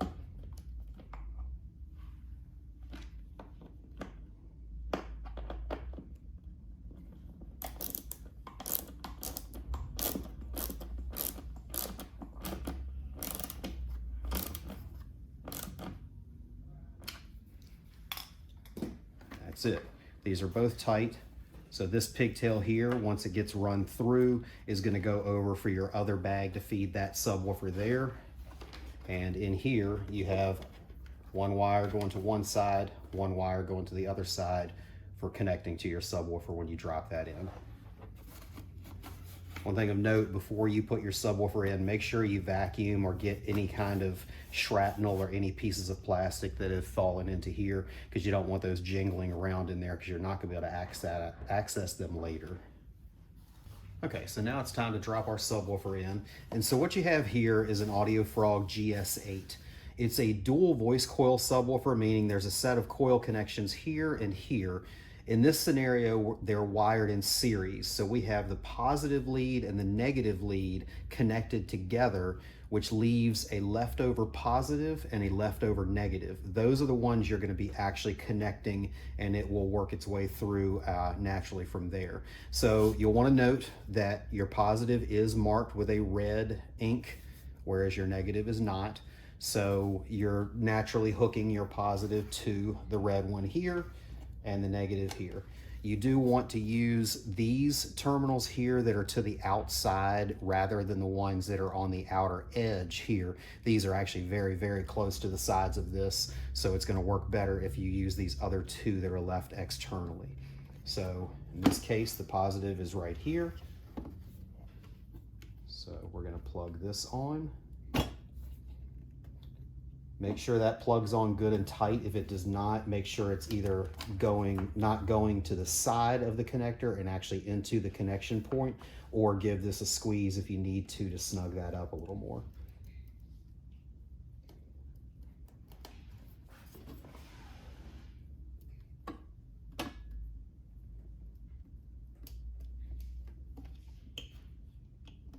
So I may have given this one a little too much of a squeeze. Be careful there, because that does make it very difficult to plug on if you've over tightened it.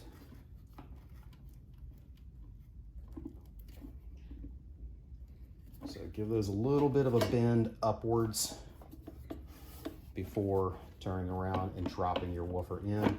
Obviously make sure the wire doesn't get up underneath the woofer or anything to that effect. Get your backing ring holes lined up properly if they aren't already.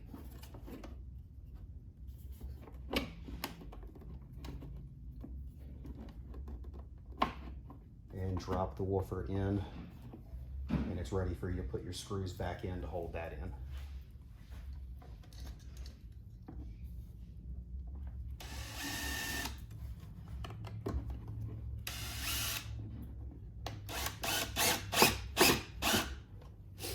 Get all four of them in loosely before really cranking down on it to make sure everything is lined up.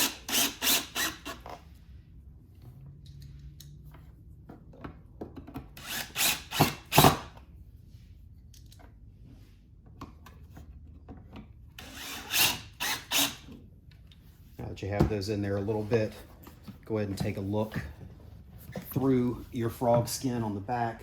Make sure you didn't inadvertently knock any of your connectors off or anything like that. And then you can go ahead and tighten this down fully and be ready to move on to the next step.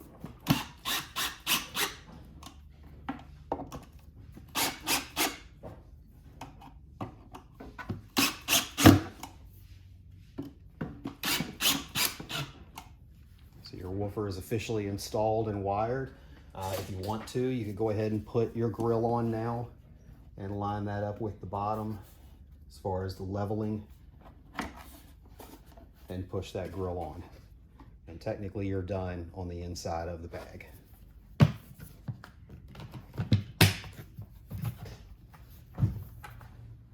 So now we're going to move on to some of the leftover wires from the amplifier and putting all of this back together. So first and foremost, you have your power and ground. Those are already terminated with quick disconnects. Those are going to be running right up here and going out the same path as all of the factory wires through the hole that's on the cover that goes back on here. So the only things that we really have left to actually work out is going to be the plug-in for the volume knob on the subwoofer amplifier and putting that panel back on. So we'll get to that part now. Okay, so now we're going to put this cover back on over the amplifier. So the one thing that was left over to do is to go ahead and connect the bass knob in here together. So we have this short jumper that will plug onto here and then plug into this piece here. We did supply some dielectric grease for these connections, but I would not suggest putting it into the connector and then plugging it in, because these are very, very low voltage communications and we're not sure if the dielectric grease will interfere with that. So it's better to be safe than sorry. So a little bit messy, but take some of your dielectric grease, squirt it around the connections on the outside of each of these, just to kind of create a moisture barrier of some sort, just in case some water actually gets into here. I tell you, we've done a lot of these bags for speakers and various other things. It's very rare that we see any real evidence of water, but we'd rather play it safe. So as messy as that is, that's what you're going to want to do there. So go ahead and place your panel back where it goes.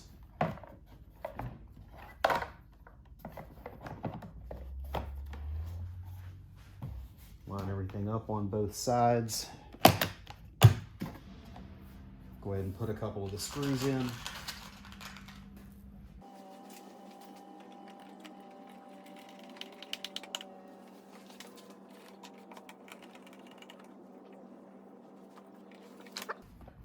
A little top heavy with that woofer in there now, so it does have a mind of its own.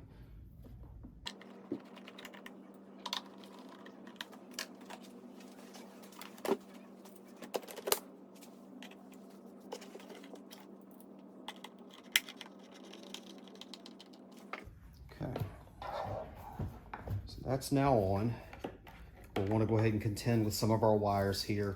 Everything in this wire bundle, your power and ground, your preamp signal here is all going to be running out through that same path as the factory wires do.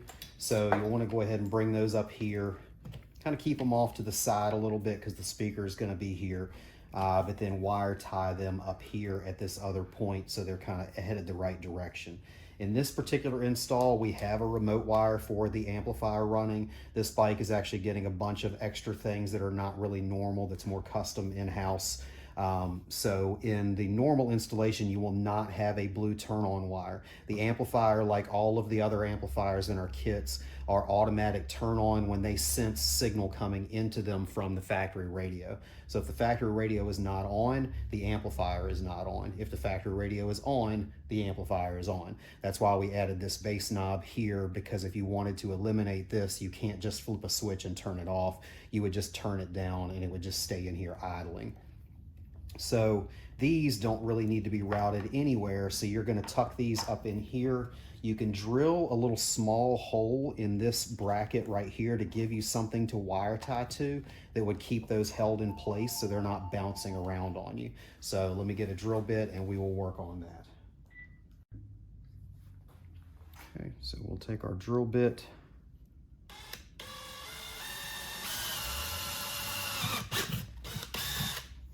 Put one small hole there. And that'll give us something for our connectors here to wire tie to.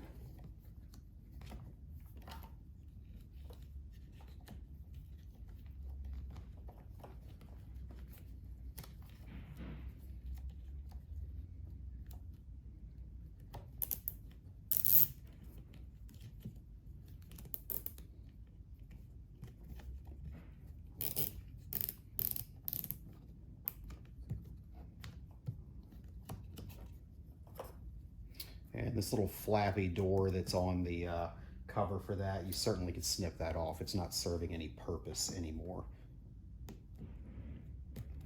So one less thing to be in the way here.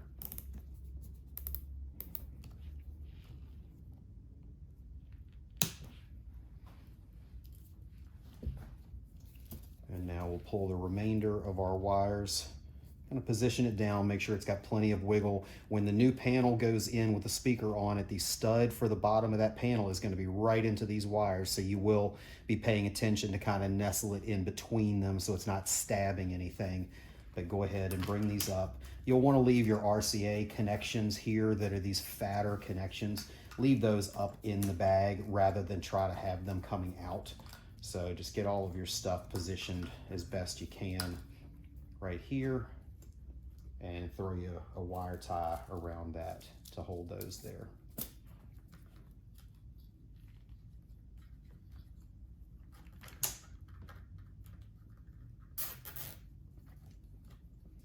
I like to leave this wire tie loose. It gives you wiggle. These are actually going to be quite a pain to run through the panel because there are so many of them.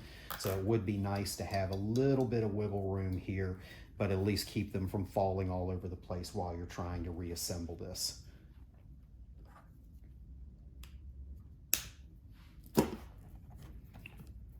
So now that we've got these taken care of, we'll put our speaker lid on here first.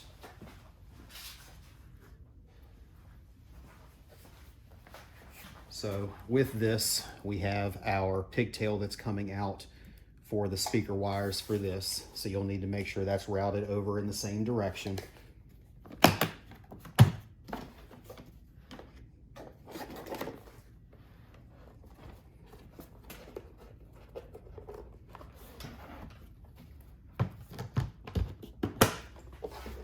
And then take a peek down here to make sure that your wires, like I mentioned on the stud that's coming down through here, make sure that's nestled in there and not just stabbing the wires down there at the bottom.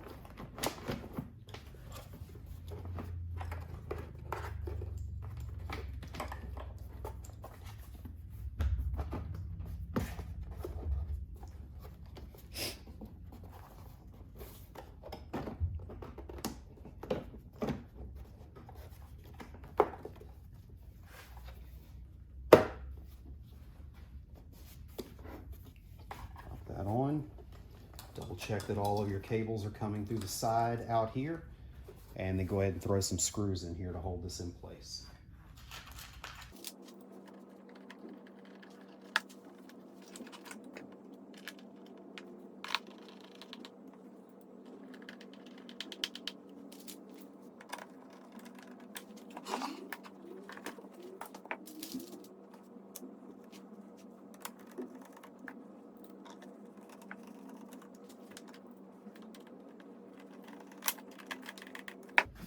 Once you're there, make sure you're still opening and closing just fine, that you haven't done anything weird as far as any binds go, just to double check that.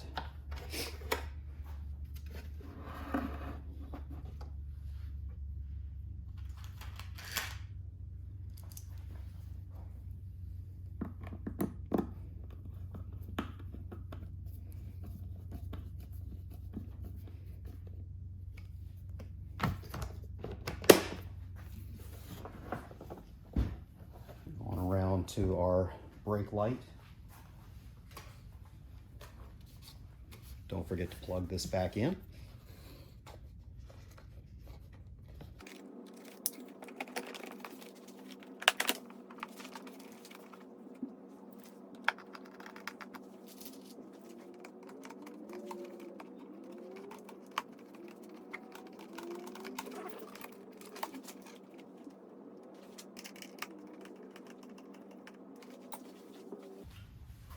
Snap the top piece back on. Okay,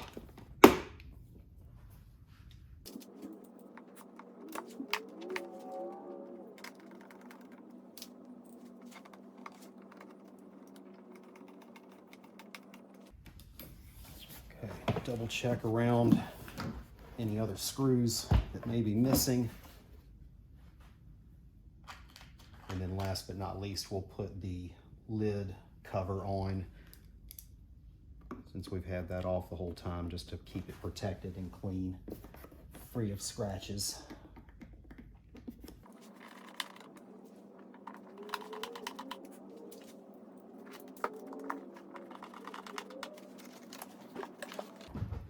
Make sure everything's out from underneath it so it can lay on its back without that frog skin being damaged. And then we'll work on getting this lid put back together.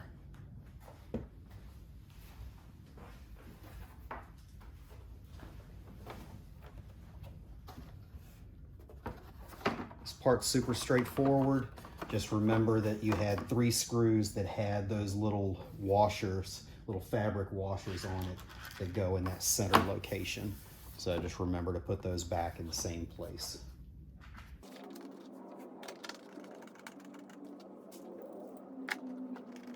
It should be reasonably tight going back together. That's the point of that sound deadener in there, is to make sure that it kind of creates a pressure point and helps keep that from smacking against each other and making a lot of noise.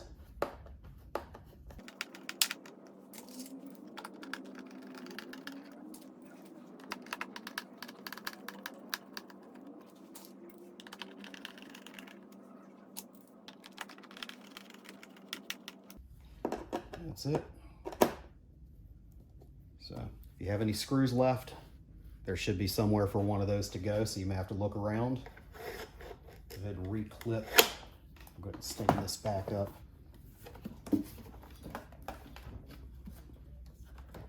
Reclip this door.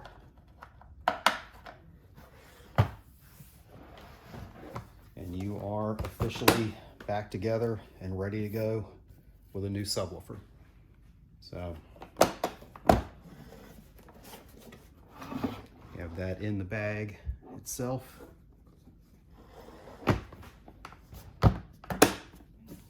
And this on top, and we'll get to taking this back to the bike and show the reassembly procedure.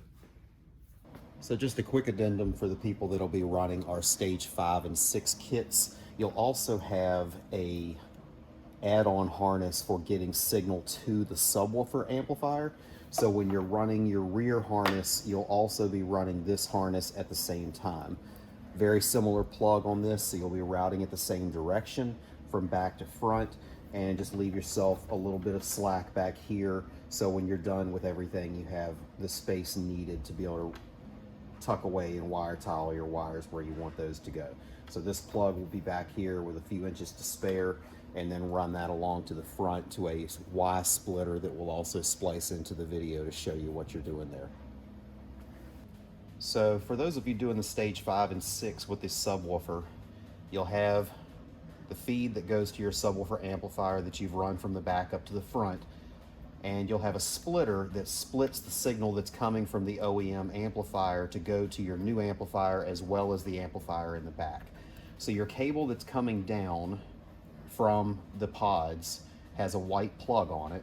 You're going to take this Y connector that was supplied with the kit, plug this onto that, plug your leftover male end into the input of the amplifier here. So these probably won't match from a color standpoint, but your one male end will connect to the female end on the amplifier.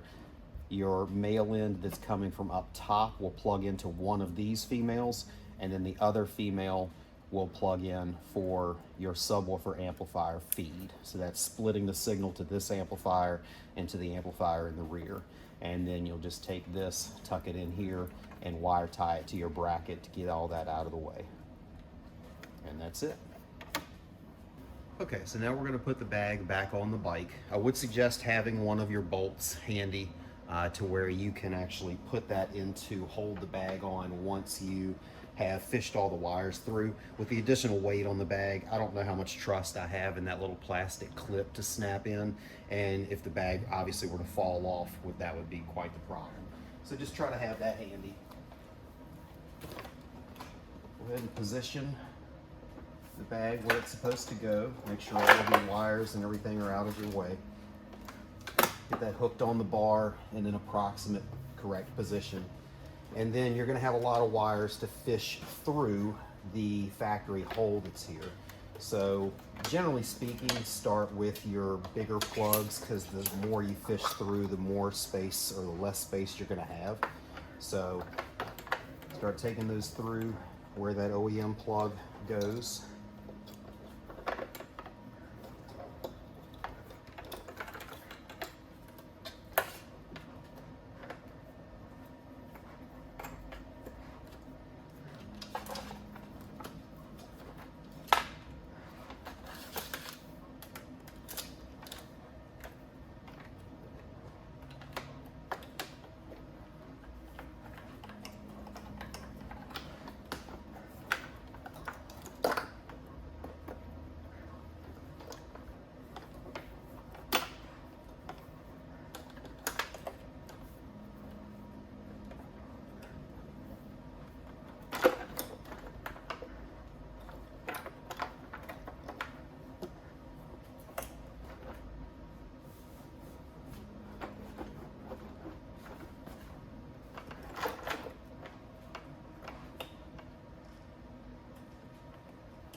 Make sure you can get it to a position to get that factory plug plugged back in.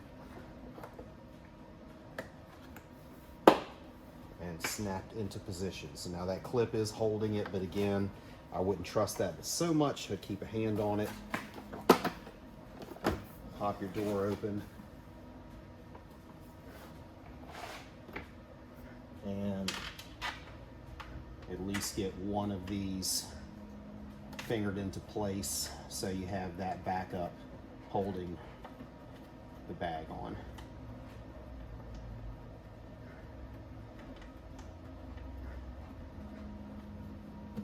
Okay.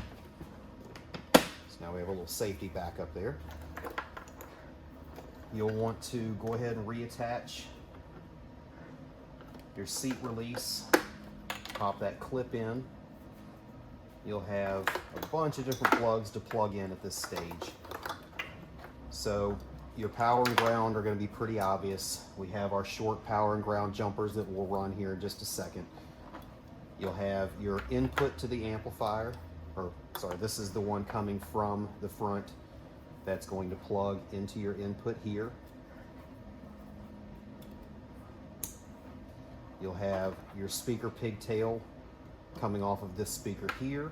It's going to plug into your right side speaker lead that you've run. You'll have this jumper here, which is going to go over to your other jumper that comes from the other subwoofer. So that will just come right across and plug into here. This will be your leftover lead for your other rear speaker. And you'll have your power and ground. Again, the remote is something that's not normally run. This system is being done a little bit different, so we have that there as an extra piece.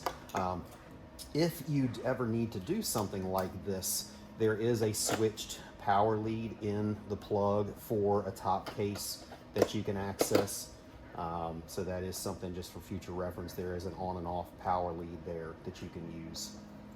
So we'll go ahead and get to running where our power and ground go. And then it's just a matter of cleaning these up, wire tying them out of the way in the arrangement that you prefer. Everything that's back here is plug and play in one direction only, so you cannot inadvertently plug something in wrong. About the only thing you could get wrong would be to get your right and left backwards. for these speakers, which isn't really going to be a big deal anyway, but every other plug is independent. None of them match, so you're not going to get any of this messed up. So you don't really have to worry too much about following directions, because if it plugs in, that's where it's supposed to be. So with your power and ground leads that we supplied, they'll be pretty obvious. They plug together.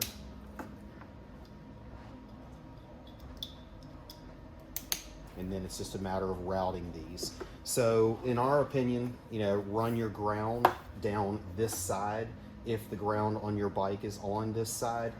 We have seen variances in the bikes. I don't know if it's GT, GTL, Bagger, which models that have the positive and negative reversed.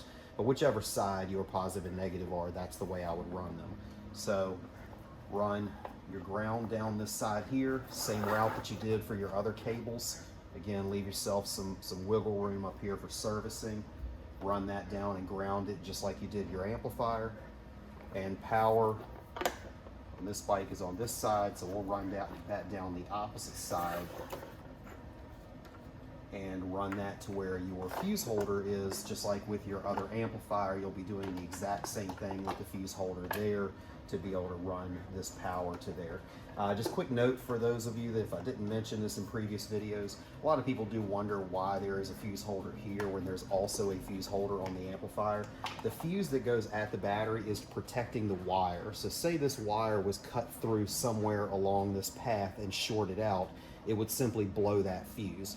The amplifier's fuse is after this wire, so if the wire were to short out, it would melt the wire down, probably catch the bike on fire. So the fuses that are at the battery are to protect the bike and protect that wire. Worst thing that happens if a wire shorts out is it blows the fuse in an instant and everything is fine. So that's the reason for that. Once you've made those connections and everything there, you go ahead and clean this stuff up. As usual, I suggest turning everything on, making sure everything's operating properly before you completely tie everything down and get everything done. That way, if you have anything going on that maybe you somehow missed, you don't have to worry about that. You can fix that and then go ahead and tie everything into place and put everything back together. One more thing I did mention, the lead that's coming from the other side, that's your leftover. This is going to be the portion that plugs into that. All this is a set of positive and negative to go over to the 8-inch studs that are coming out on this side bag. So the only thing you'll have coming out of this bag would be this one pigtail that plugs in to here and your other pigtail that plugs into there.